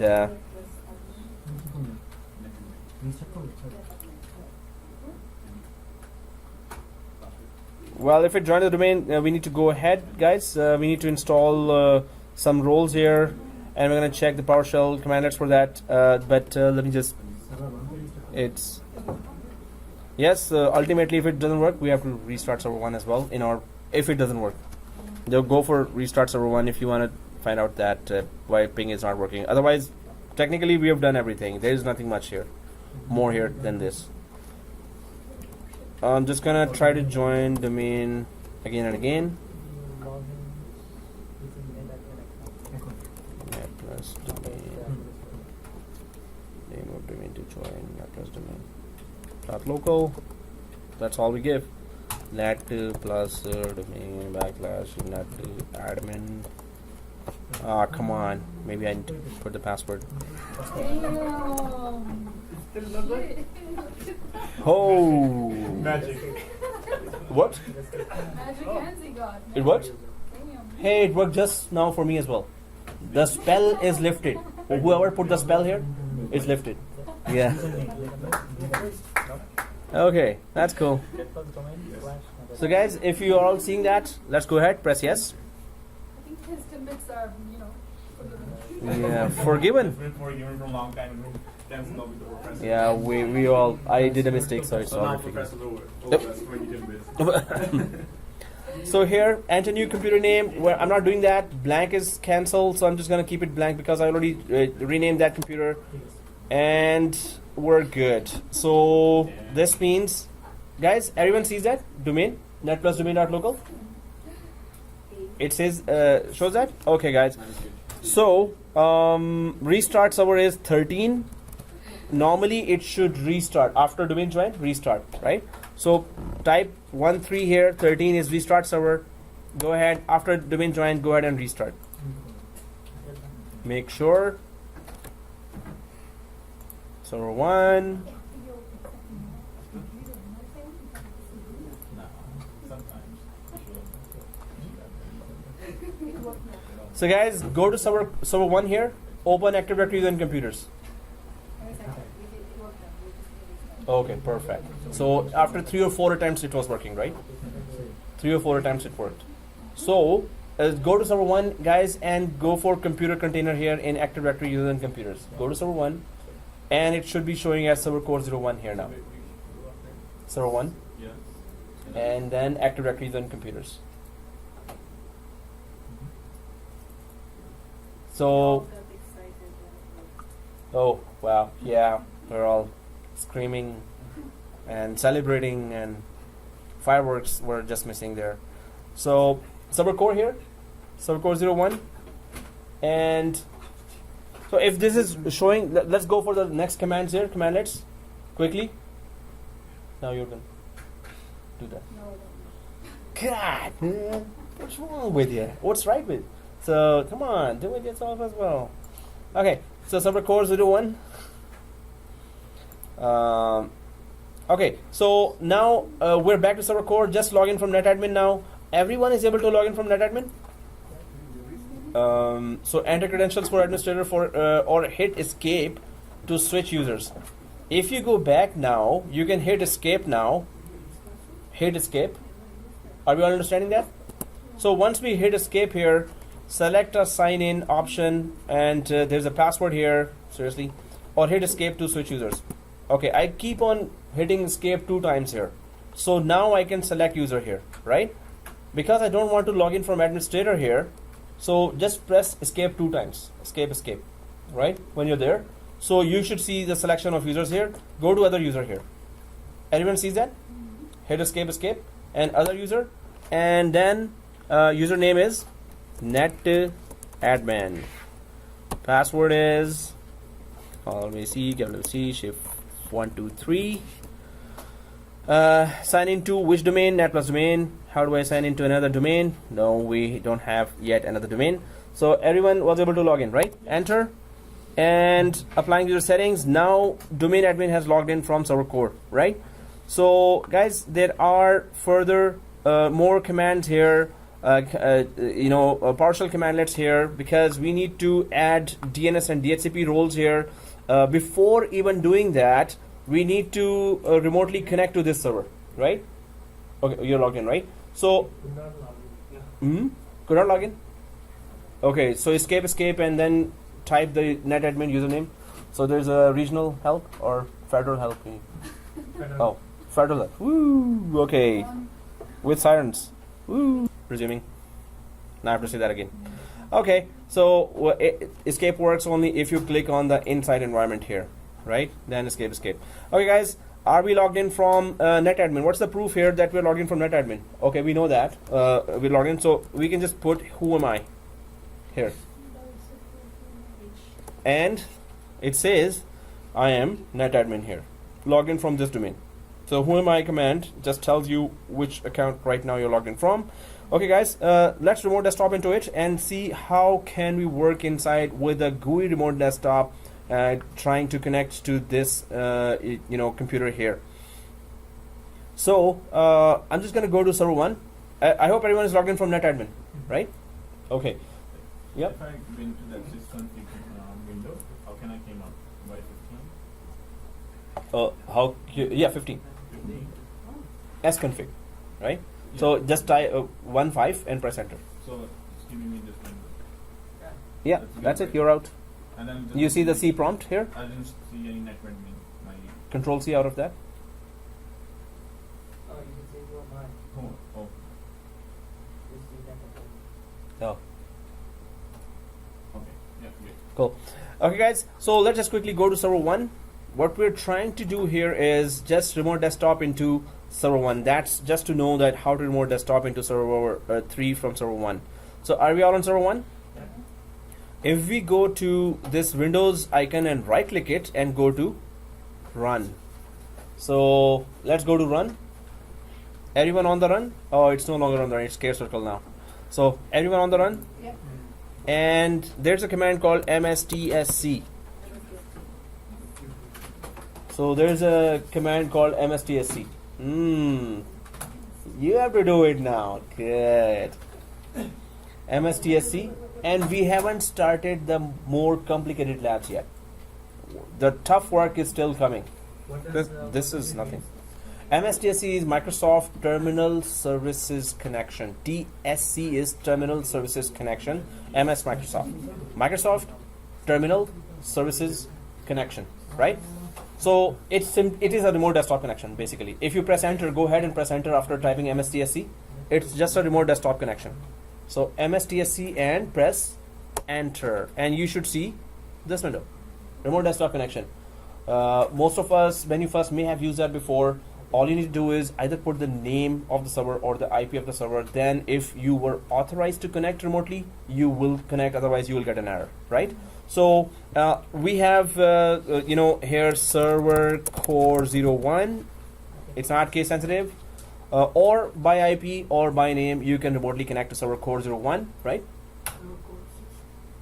ServerCore 01. If that's if by name is not working, just go for IP. So ServerCore 01 and go ahead and connect. Because we are logged in from both servers with NetAdmin, so there shouldn't be any problem, but we were having that communication problem there. I have the sign-in option. You got the sign-in option? I'm not connecting, you got a sign-in out. So it is still, we are under the spell here somewhere. So if you, it's not connecting. So go ahead and enter the password, guys. You know what? It's weird, right? Everything is supposed to be okay. So I'm just gonna right click and restart server 01. Guys, go ahead and restart server 01. It's playing weird tricks on us. So sometimes Windows problems are solved if you restart. You Why have is to trying to connect? enable remote desktop. Yeah, we did that. We enabled remote desktop on server 01, server 03, sorry. They asked the password, so it's trying Oh, good. So you're connected. Good. But it's good. Your communication is okay now. Oh. Hey. She's in. Come on. No. You did it for them. You're a good team. But you should get the salary, right? When you get a job. Oh, okay. So she's in, but we didn't do anything different, right?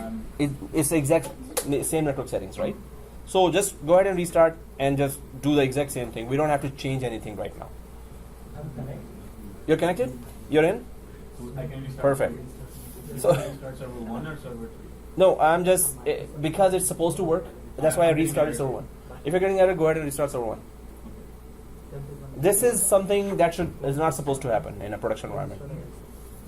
This is just, in the background. Some file did not load or something. Okay, guys.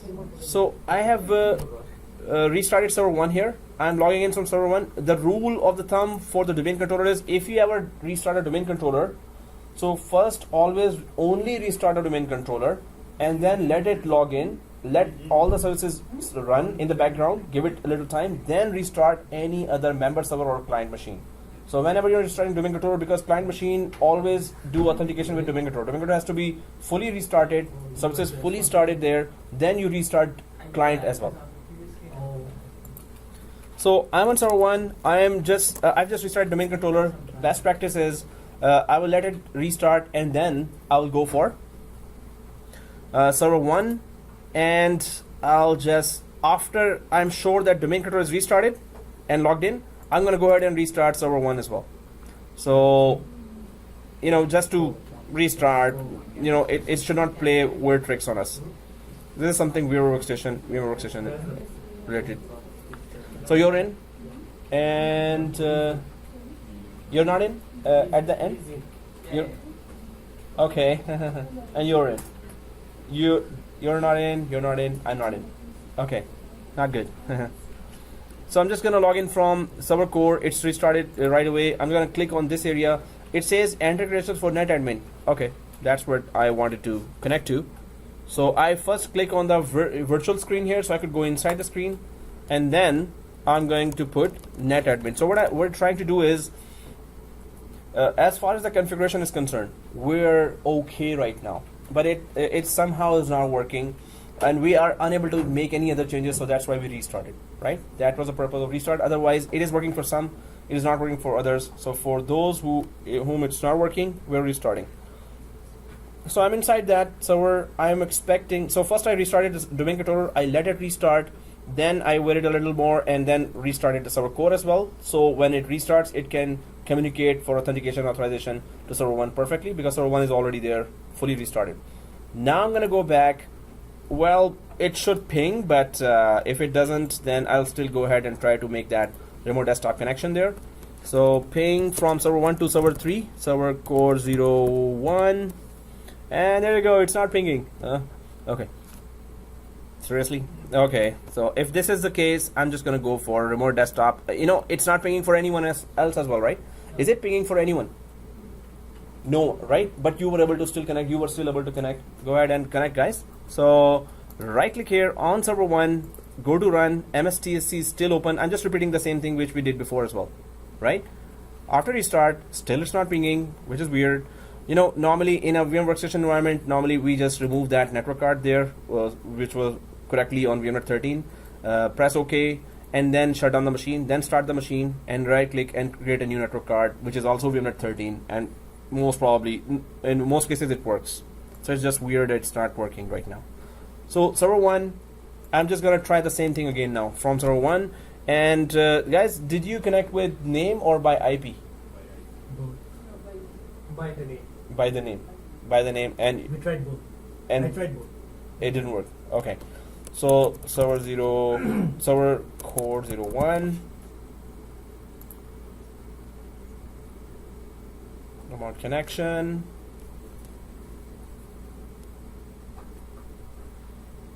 Sometimes it's just that ICMP protocol is not working for some weird reason and it's not replying for the ping. But okay, I'm not connecting still with remote desktop. Anyway, guys, the connections are okay. We could just keep on troubleshooting that, or we could just try to understand some more concepts of ServerCore. But if it is working for some and it's not working for some, and we all have the same configuration, we can then keep trying it at home as well with our home network. We don't have to really try to troubleshoot for those it's not working, because then it doesn't make sense to, you know, allow me to save credentials or ServerCore. So I'm just going to try with IP as well, which hopefully it works or not. I don't know. Nope. Names are never case sensitive. All computer names. How do you remove the network settings? So from VMnet 13, I will choose something else. Oh. Restart and then log back in, or So VMnet 13 here. So like right you're click. saying that. Yeah. Network card. Right. Guys, there's one more thing. Okay, there are two types of troubleshooting. One is what I'm about to tell you, that if we go to this VMnet 13 here setting for ServerCore, one troubleshooting is that if you go to this setting here and click the remove button here, right? So, okay, let's just do that. Second setting was that if you just let the DHCP give you an IP and then try to communicate, it's gonna ping as well as. So sometimes static IP to static IP is not communicating within VMware Workstation. So I'm on VMnet 13 here. I'm doing the first troubleshooting here, which is if it's not working, you can follow that. If yours is not working, you can follow that. On server So from your server Core. core. So for those, if it is working, you don't have to follow this. Okay. So if it's not working, you can do this. Right click on ServerCore, go to settings here, and then VMnet 13. Yeah. And do you see the remove buttons? Only select VMnet 13 here and remove button. So now it is gone from here. If you click remove, I just click the remove here, it is gone. The only network adapter we had, and press OK. So now this machine has no network. Then we go ahead and settings here, and then we click add. And if the credentials come, click no. If the credential screen comes, click no to that. Don't put the username password there. And then network adapter. And then once you select network adapter here, click next. Custom. Which VMnet? 13, right? 13. I hope no one believes that number 13 is kind of having bad luck or something. Okay, anyway, so VMware 13 and click finish. You believe that? Okay, so click finish here, and it looks like this, just like before, but we just added a new network card here and press OK. You know, it's a VMware workstation related stuff, so don't expect this to happen in production environment. So that's why I was like, not, you know, I tried to go ahead. So once the new network card is here, because we pressed OK, I'm just going to go back to server 1 and simply ping that once more. And if it doesn't work, then the last resort is, which I never wanted, is give it DHCP. Yeah. Once you remove the network card and we add it back again, will it retain all the network? Yes, okay. Yeah, it will retain that. So in virtual environment, yes, it does, but in production, in physical, no, it doesn't. So I'm just gonna go back to ServerCore here, guys. It was not still pinging, but definitely that question is, hey, we added a new network card. Why don't we just check our network settings here? So I'm on ServerCore after adding the network card here, and sconfig. I'm just checking that I've added a new network card. Will it retain my network settings? So it's better always to double check everything. So I'm in sconfig after adding the new network card and pressing 8 here to check the network settings, and then press 1 to select the network card. And yes, all the settings are there, but guys, removing and adding the network card option did not work. Now the second one, which I don't like, but I want it to work right now, is just give it a DHCP IP. Let it get an IP from DHCP. If DHCP is communicating, yes, we will be able to communicate. So let's just try to do that. It's a test environment. It's okay to do that. So I'm just going to go for set network adapter. Actually, you know, how do we put it to? How do we remove the address? We can just not give an address, and it's gonna accept that. So I'm just gonna go to 1. Clear DNS server settings are there, but clear network adapter setting is not there. So I'm just gonna go for 1 and then exactly select D. And now I just want it from DHCP. Enter setting, need to use DHCP. If it gets an IP, which it got before as well, so we are communicating, just quickly go there and ping ServerCore 01. This is just a troubleshooting for our network. Production environment with physical network cards, it doesn't happen that way. I got 51 from DHCP now. This is the last resort. I mean, like ServerCore, you didn't get a DHCP? I got the DHCP, but I still haven't pinged. Okay, so I'm just gonna go there and ping by name, by IP. ServerCore. Oh, it's still, you know, stuck to that. So ping 192.168.200.51. Okay. You know, in previous lab, in previous course, this was not happening. We just went ahead. So guys, request timeout. Maybe we just gave it right away, so we're checking that. But it should right away work. It's okay. You know, we can just call it. So half of us are working, half of us are not working. This we can just totally put all the blame on VMware Workstation and go ahead. Yes. Okay. So. You know, we can troubleshoot all half an hour, but instead let's learn next features of because it's basic configuration related troubleshooting, and we don't have to troubleshoot that. This is not that important. So okay guys, I'm on ServerCore. Are you on ServerCore? So dreadfully we had to get IP from DHCP, which is not recommended at all, but it's a test environment. Let's just go ahead and learn other features, learn other concepts there. So I'm just gonna go out of this 4. I'm just gonna type 4 here to get out of the network settings, and that's it. So remote desktop, I'm sure I enabled it. It is disabled here. Guys, check your remote desktop. 7. Okay. Please remove the spell. Anyone knows some, you know? So you go to 1 again? No, guys, I just found out the remote desktop is still disabled here. So sconfig and then 7. Sconfig and then 7. Just double check. No, you logged in, so you're okay. My remote desktop is enabled, disabled. E, enter, and 1, enter. Enabling remote desktop. Okay, and okay, now it is enabled. Mine was enabled. It was enabled. So Then disable and enable them. Yeah, it might work. So I'm just gonna go back one more time because we've gonna given enough time to this, and go for name actually. ServerCore 01.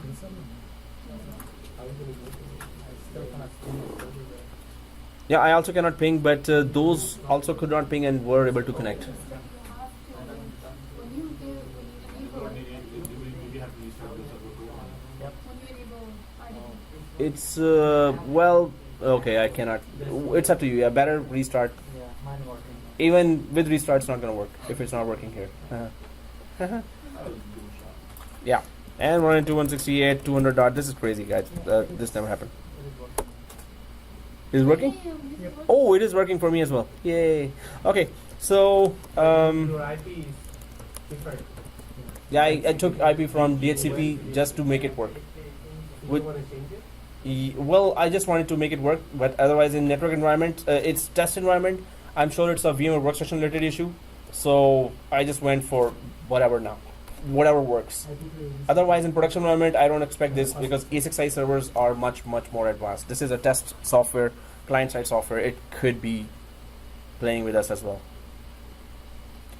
Anyway, for the video, I just tried to go down to this. Otherwise, don't connect DHCP to your. Okay, guys. So one is remote desktop here. Second is one more thing here that we needed to check is it's it's a small environment, but still it's taking. If you see this screen, you're good, right? So it is just showing the self-signed certificate. You haven't got certificate from central authority, CA or certificate authority. So it's okay if you're not in a production environment. Otherwise, in production environment, normally we should have certificate. So if I press yes, it's just gonna let us. It's supposed to let us connect to the command prompt remotely from server 1. So you're in. Everyone inside now? Okay. So 51 is like last resort. Oh, I didn't want to go to this, but somehow it's not communicating, and then we can safely blame it to VMware Workstation and go ahead.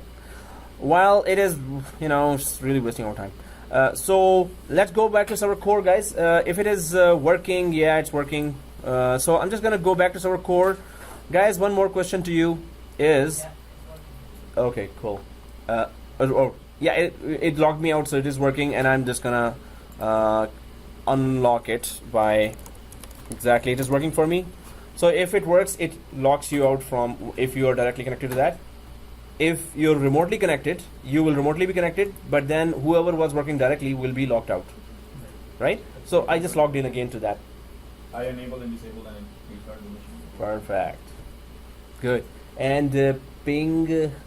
Are you still able to ping? I didn't check that. Okay. Well, right now it's like let's go ahead. Okay, guys. So one more question here is that if you lose this, working area, we are having this command prompt here, right? So do we all see this red button here? Do we all see this red button here? Oh, go ahead and close it. Why?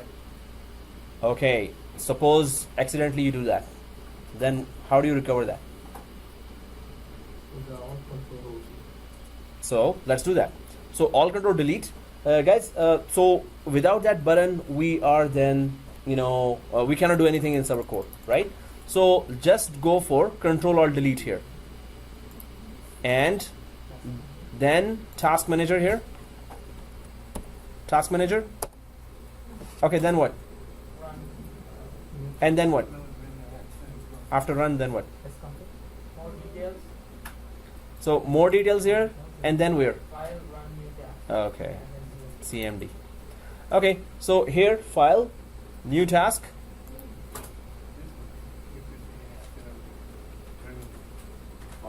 So you're there? You're back there? Okay. So CMD. Guys, if we type sconfig directly, will it work here? It's an exe file, right? So, and CMD is also an exe file, right? So CMD. Okay, guys. Now we need to go to PowerShell. How do we go to PowerShell? Just type PowerShell. Oh, that was simple, right? So this is command line. We don't have PowerShell module here right now. It's just DOS based or Windows CLI commands are there. So let's go cd / here Everyone there on command line? So just type PowerShell and press enter. PowerShell like this and press enter. Now what's the difference between the previous prompt and this prompt? It starts with PS now. PS. It starts with PS and before it was just C drive. Now if it is PowerShell, so PowerShell commandlets should work here, right? So if we do get command, this one, get command, right? Get command. And there are very few commands here. Okay. Oh, or not. So there are a lot of commands there. Get command, get dash command. That's it. Get dash. It's not get command. It's this. Get dash command. So guys, let's just quickly install DNS and DHCP roles. Yay! Right? How do we do that? First of all, so everyone on this page, everyone on this screen, right? I'm kind of lost. Yeah. Where did you close that command? Yeah, right now I cannot log in. Oh, cannot log in. You cannot get that back. CMD, right? Is that the case or something else? Asking for ending password. For what? So okay, regional support. Thank you. I did. Oh, but why did you restart? Is that It. So you were not logged in before? I was logged in and I don't know what I. Okay. Mistake.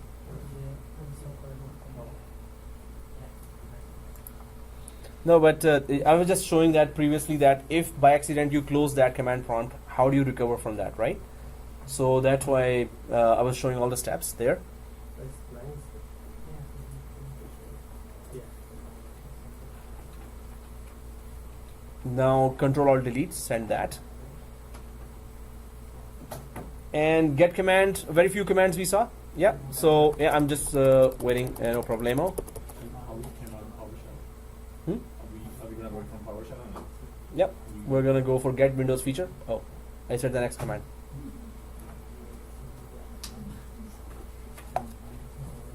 So we're gonna type as soon as we are back, get dash Windows feature. If you just type this, get dash Windows F. Yeah, I'm waiting. So when you're there, we're gonna continue. So did you type PowerShell? Yeah. Okay, good. So first get command, did you do the get command? Get dash command. So type get dash, not this, before that. Get dash command, first do that. Get dash, no space. Any cases? Oh, no, it's not. So see this, get dash command, right? And press enter. And press enter. You there? So very few commands you see, right? Oh, that's a long list. Yeah. So then we go for the next command, which is get dash Windows F. So Windows F is not a command. I just want to show that if you press tab, it auto completes the whole thing. So go ahead and press. So just type here get dash Windows F. It's going to autocomplete, and autocomplete use it extensively. Just like if some of you have done work on Cisco routers or switches, that you can press tab and it autocompletes the commands. So press tab here, it will check your spellings as well. So it's a very cool feature of autocomplete that just check your spellings, because that really matters when you're giving long commands there, right? So get Windows feature and press enter. That's a lot of stuff as well. But now you can see here, if we carefully go up here, up a little, and keep going up, and I'm bored now. Keep going up. Seriously. Oh, finally there. So here I gave get Windows feature command, right? Commandlet. We call it commandlet. CMD let. So here we can see the same things that we were seeing with add roles and features, Active Directory certificate services, Active Directory domain services here, and federation services, lightweight directory services. But do you see this DHCP server and DNS? Right? We all see that. Yeah. So we can just select that and install, right?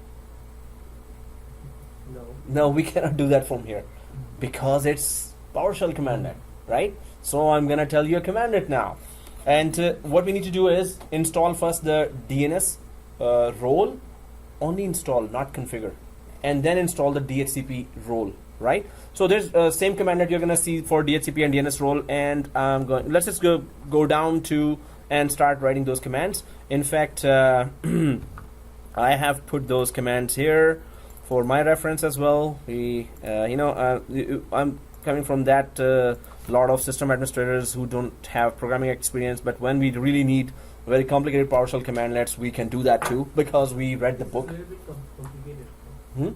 PowerShell? So guys, please just remind me or email me. I'll send you a book for PowerShell, ebook, PowerShell for Dummies, right? For Dummies is a very nice series of books. Maybe you have heard that before, for Dummies, right? So I have, those. Let me pause that. Okay, guys, let's go ahead. And just remind me, I'm going to send you that ebook there.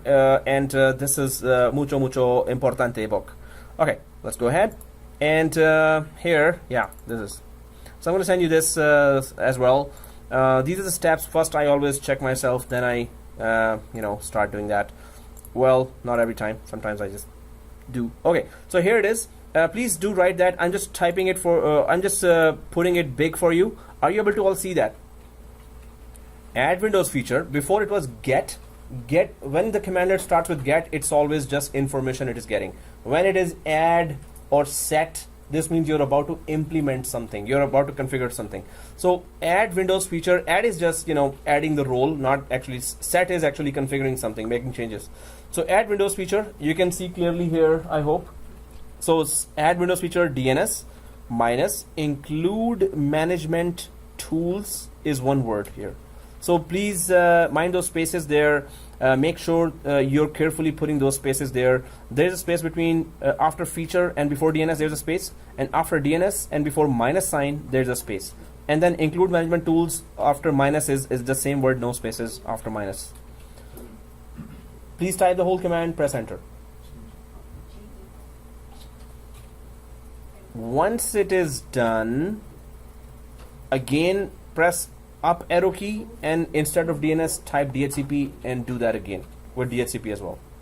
So you're gonna have DNS and DHCP both installed as a role, right? So once DNS is done, same command, but instead of DNS you're gonna type DHCP after that. So if you're doing that, I'm just gonna add Windows feature DNS include management tools. So I'm just gonna go back here, add dash Windows Windows F feature, and then what is there? DNS, and then minus management tools, install manage. Does it auto complete that? Man tools. Okay. So, and then enter. Include, exactly. I thought somebody will correct me sooner. So include. Okay. Management tools. Is it correct? Are there two T's in the tools and management? Enter. If you just did add Windows features DNS and that's it. No. Without adding include management. No, just DNS will not include its console and its features to configure later. So yeah. So it should be looking like this. Guys, if it looks like this now, then up arrow and just change DNS to DHCP. HCP. So it looks like this now.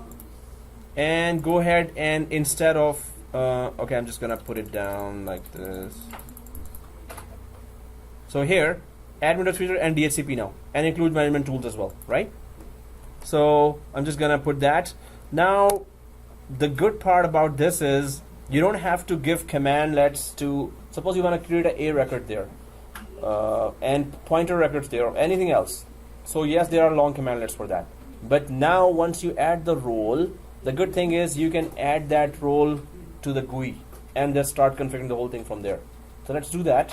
Let's try to check if this server is having a DNS role, which is not configured yet. It's just having a DNS role here, right? So DHCP role is there, which is also not configured yet. But what is the proof that we have installed a DNS and DHCP here? Can you tell me the proof here? How can I make sure? Suppose I did this CLS. The X, on the X. What's the Yes, signal? yes, there. So what was the command for that? Get Windows feature. Yes, exactly. So I'm gonna type here CLS after you're done with this. After it is successful, type CLS and press enter. CLS gone. Everything gone, right? So just go for get dash Windows F and press tab, Windows feature, or press tab. And once you put get Windows feature, press enter.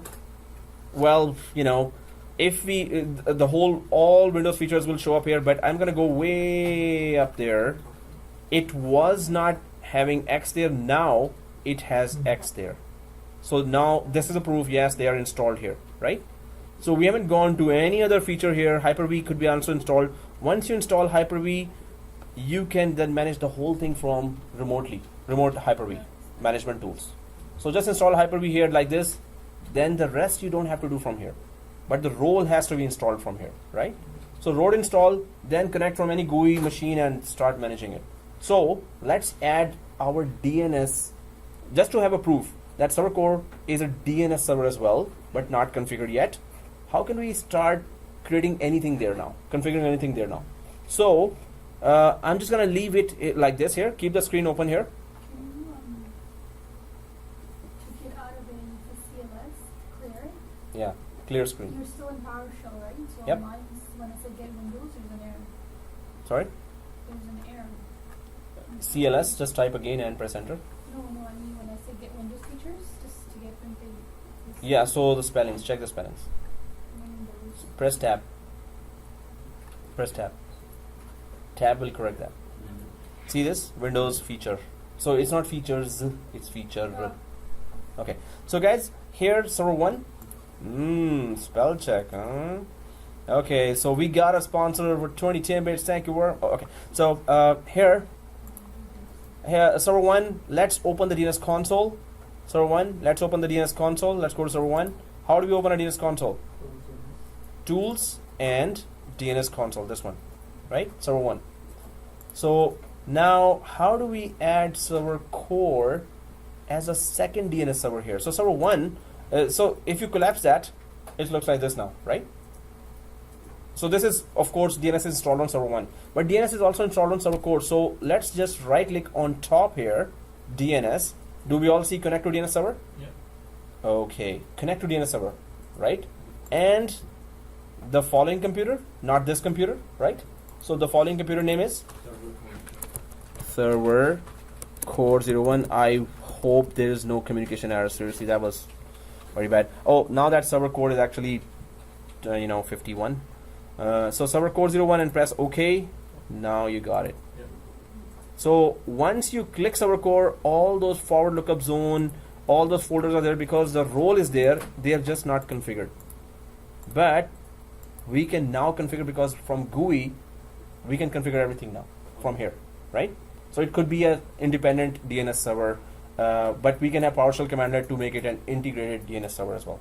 We can install forward lookup zone. We can create a new zone here, and that new zone we can just put netplusdomain.local as well, and it's going to be exactly the same primary zone we can create here ourselves as well. But same with Hyper-V. Next lab is actually Hyper-V, so it's going to go tougher now. So when we are configuring Hyper-V, we can install Hyper-V role here. Do we know how to configure install Hyper-V role? So how did we install DNS in ServerCore? Add -Windows feature. Just type DNS and type include management tools. Then DHCP. We only change the middle word, DHCP and DNS. So the same goes for Hyper-V as well. Add Windows feature space Hyper-V.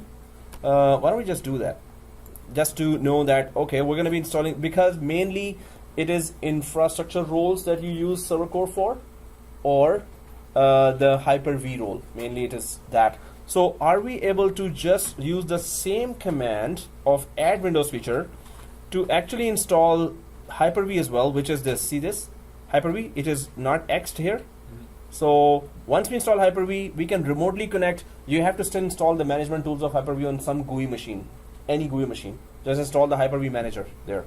and then remotely connect and just handle the whole server core remotely yourself, right? We're gonna do the Hyper-V lab. We're gonna go deep down and try to check what is Hyper-V, how can we configure that. Then you're gonna know, okay, that's all we can do from there. So I'm just gonna go for that prompt here, press enter 3 or 4 times, and then up arrow, up arrow, up arrow. This command is back. Add window switcher, just up arrow, and it remembers the previous commands. Can we just put here instead of DHCP Hyper-V? Hyper.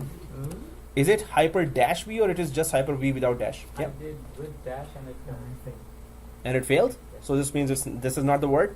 So Hyper dash V, or if I go back up there. Both are there. Oh, okay. So Hyper-V, and it shows here Hyper-V as well. Okay. That's why I normally just start doing that for others. Okay, guys. Google Sensei, let's ask him. If we ask politely from Google, it just tells us right away. But really, are you sure? You work with him No. Okay, he said it too soon. Prerequisite for Hyper-V interface. Okay, Something else we need to install. Hyper-V cannot be installed. The processor does not have required virtualization. Okay, guys, you know what? Let me just, because we just started it, let's just finish it, right? So, how to do that? Go up here, ServerCore. It's just simply saying it does not support virtualization. Yeah, So let. return that VDI. Hey, you know everything. Come on, man. So right click here, guys. Right click on top ServerCore and go to settings. ServerCore settings. Then go to processor. Now what we need to do is virtualized Intel VT has to be enabled in order for the successful installation of Hyper-V feature. Are we able to click that? Why? We need to shut it down. Shut down the machine. Go ahead and shut down. It's okay. Close. Shut down the machine. Power. Shut down guest. Don't power off. Shut down guest. It properly stops the services. We're not in the middle of doing anything. So shut down guest. So then go to right click settings again. Go to processor again. Now we see that. Virtualize Intel VT. Click that. Press OK. Start. Log in from NetAdmin and go ahead and install Hyper-V role. So press OK here. Make sure everyone has clicked this option, right? You've done it. So press OK here and start. Because it's not a long start, it's gonna just start right away. Log into NetAdmin, go ahead and install Hyper-V, and we're done. Then we're gonna go next class Hyper-V, and it's a roller coaster, right? So we're gonna have fun. So please try to have as much sleep before coming here. Thank you very much. Message from the teacher. And yeah, if you need espresso shots, that's also good. Yeah. Okay. So here, I'm just gonna log in from NetAdmin. NetAdmin here, and then because it's in CLI, it's not in PowerShell. So we know what to do. Type PowerShell. We need to change the mode from. We need to add all the commandlets of PowerShell. We need to add the module. So we have to type PowerShell in order to have the prompt of PS. Now all PowerShell commandlets will work. If you don't type PowerShell, PowerShell commandlets will not work, right? So you have to type PowerShell first thing. Second thing, cd /. Get out of that prompt and go for C prompt, and then go for okay. Do we remember? Add - Windows F feature. Press tab. I'm just checking my spellings as well by pressing tab. Then go for Hyper - V. Then go for minus include management tools and press enter, and there you go. That error again. No, just kidding. Okay. What was the Oh, sorry. No, I was just too excited. I just pressed enter. That is add. Hey, it's 24% now. It's working. Sorry. Yeah. Hey, here's the command. Here's the command, guys. I'm just typing it here. Notepad. I was just too excited. Sorry. It's add - Windows feature. There's no other tab. It's not gonna work here. So Hyper-V minus include management tools. Oops. Okay, let me just make it seriously. Yeah, done. It looks like this one. Include management tools. It works. Installed, right? So now this is how we can download or install any roles. Then go to GUI, graphical interface, and remotely manage the whole thing. You don't have to remember commandlets. Either, although some administrators deserve commandlets, and you know they go for commandlets, but because they are used to Linux background, so they just. Otherwise, we don't have to do that. Just go for GUI. Just like we added DNS, now you can install anything in DNS. You can add DHCP. You can install anything in DHCP. Hyper-V, same thing. But when we go for IP, we're gonna know that how to do that. So did we all do that, right? So it's good. Okay, cool. So guys, yes, do we all see this message? All right. You must restart the server to finish the installation. How do we restart from PowerShell? From within PowerShell. Simply restart computer, dash computer, this one. But always check if this is even a commandlet here. So I'm just going to press tab. If it corrects the spelling, yes, this is a commandlet here. So restart dash computer, right? Once this is done, go ahead, restart dash computer. In fact, I should have said stop dash computer instead of restart dash computer. But anyway, it's too late. So when it restarts, just shut it down. See you on Friday. What is stop dash computer? Shut down. Say. Oh. Stop dash computer is shut down. Restart is restart. So this is how we can just remotely run all ServerCore related role. Configure them remotely. DNS we can configure. DHCP we can configure. Hyper-V we can configure. Because it's the next topic, Hyper-V, so you will know that how to configure. So we're going to keep this ServerCore intact. We're not going to delete that because we're going to use this for Hyper-V lab as well, right? It's going to be useful for us. So DHCP restarting. Okay.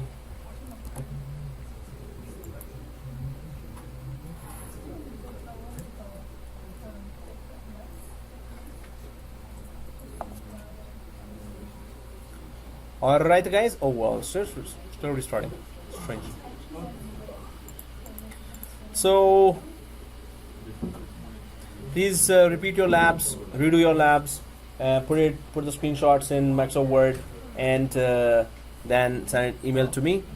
And please do repeat your labs. Get your new hardware, new or good hardware. All right. Dinesh, right? Thank you. Thank you. I just want to get the Hyper-V stuff going on and then Press Control Alt PowerShell, right? You go into the PowerShell, and then what do you do? to do what? To have the Hyper-V Installed. Yes. Oh, then this is the command you need to put here. I got This thing.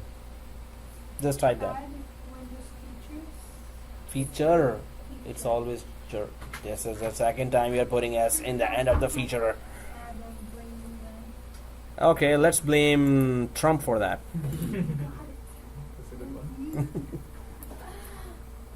So this, you basically just put that in and then you should. Yeah. He's not yet arrested, right? Who? Trump. Not yet. So all of a Yeah. sudden is that Not yet.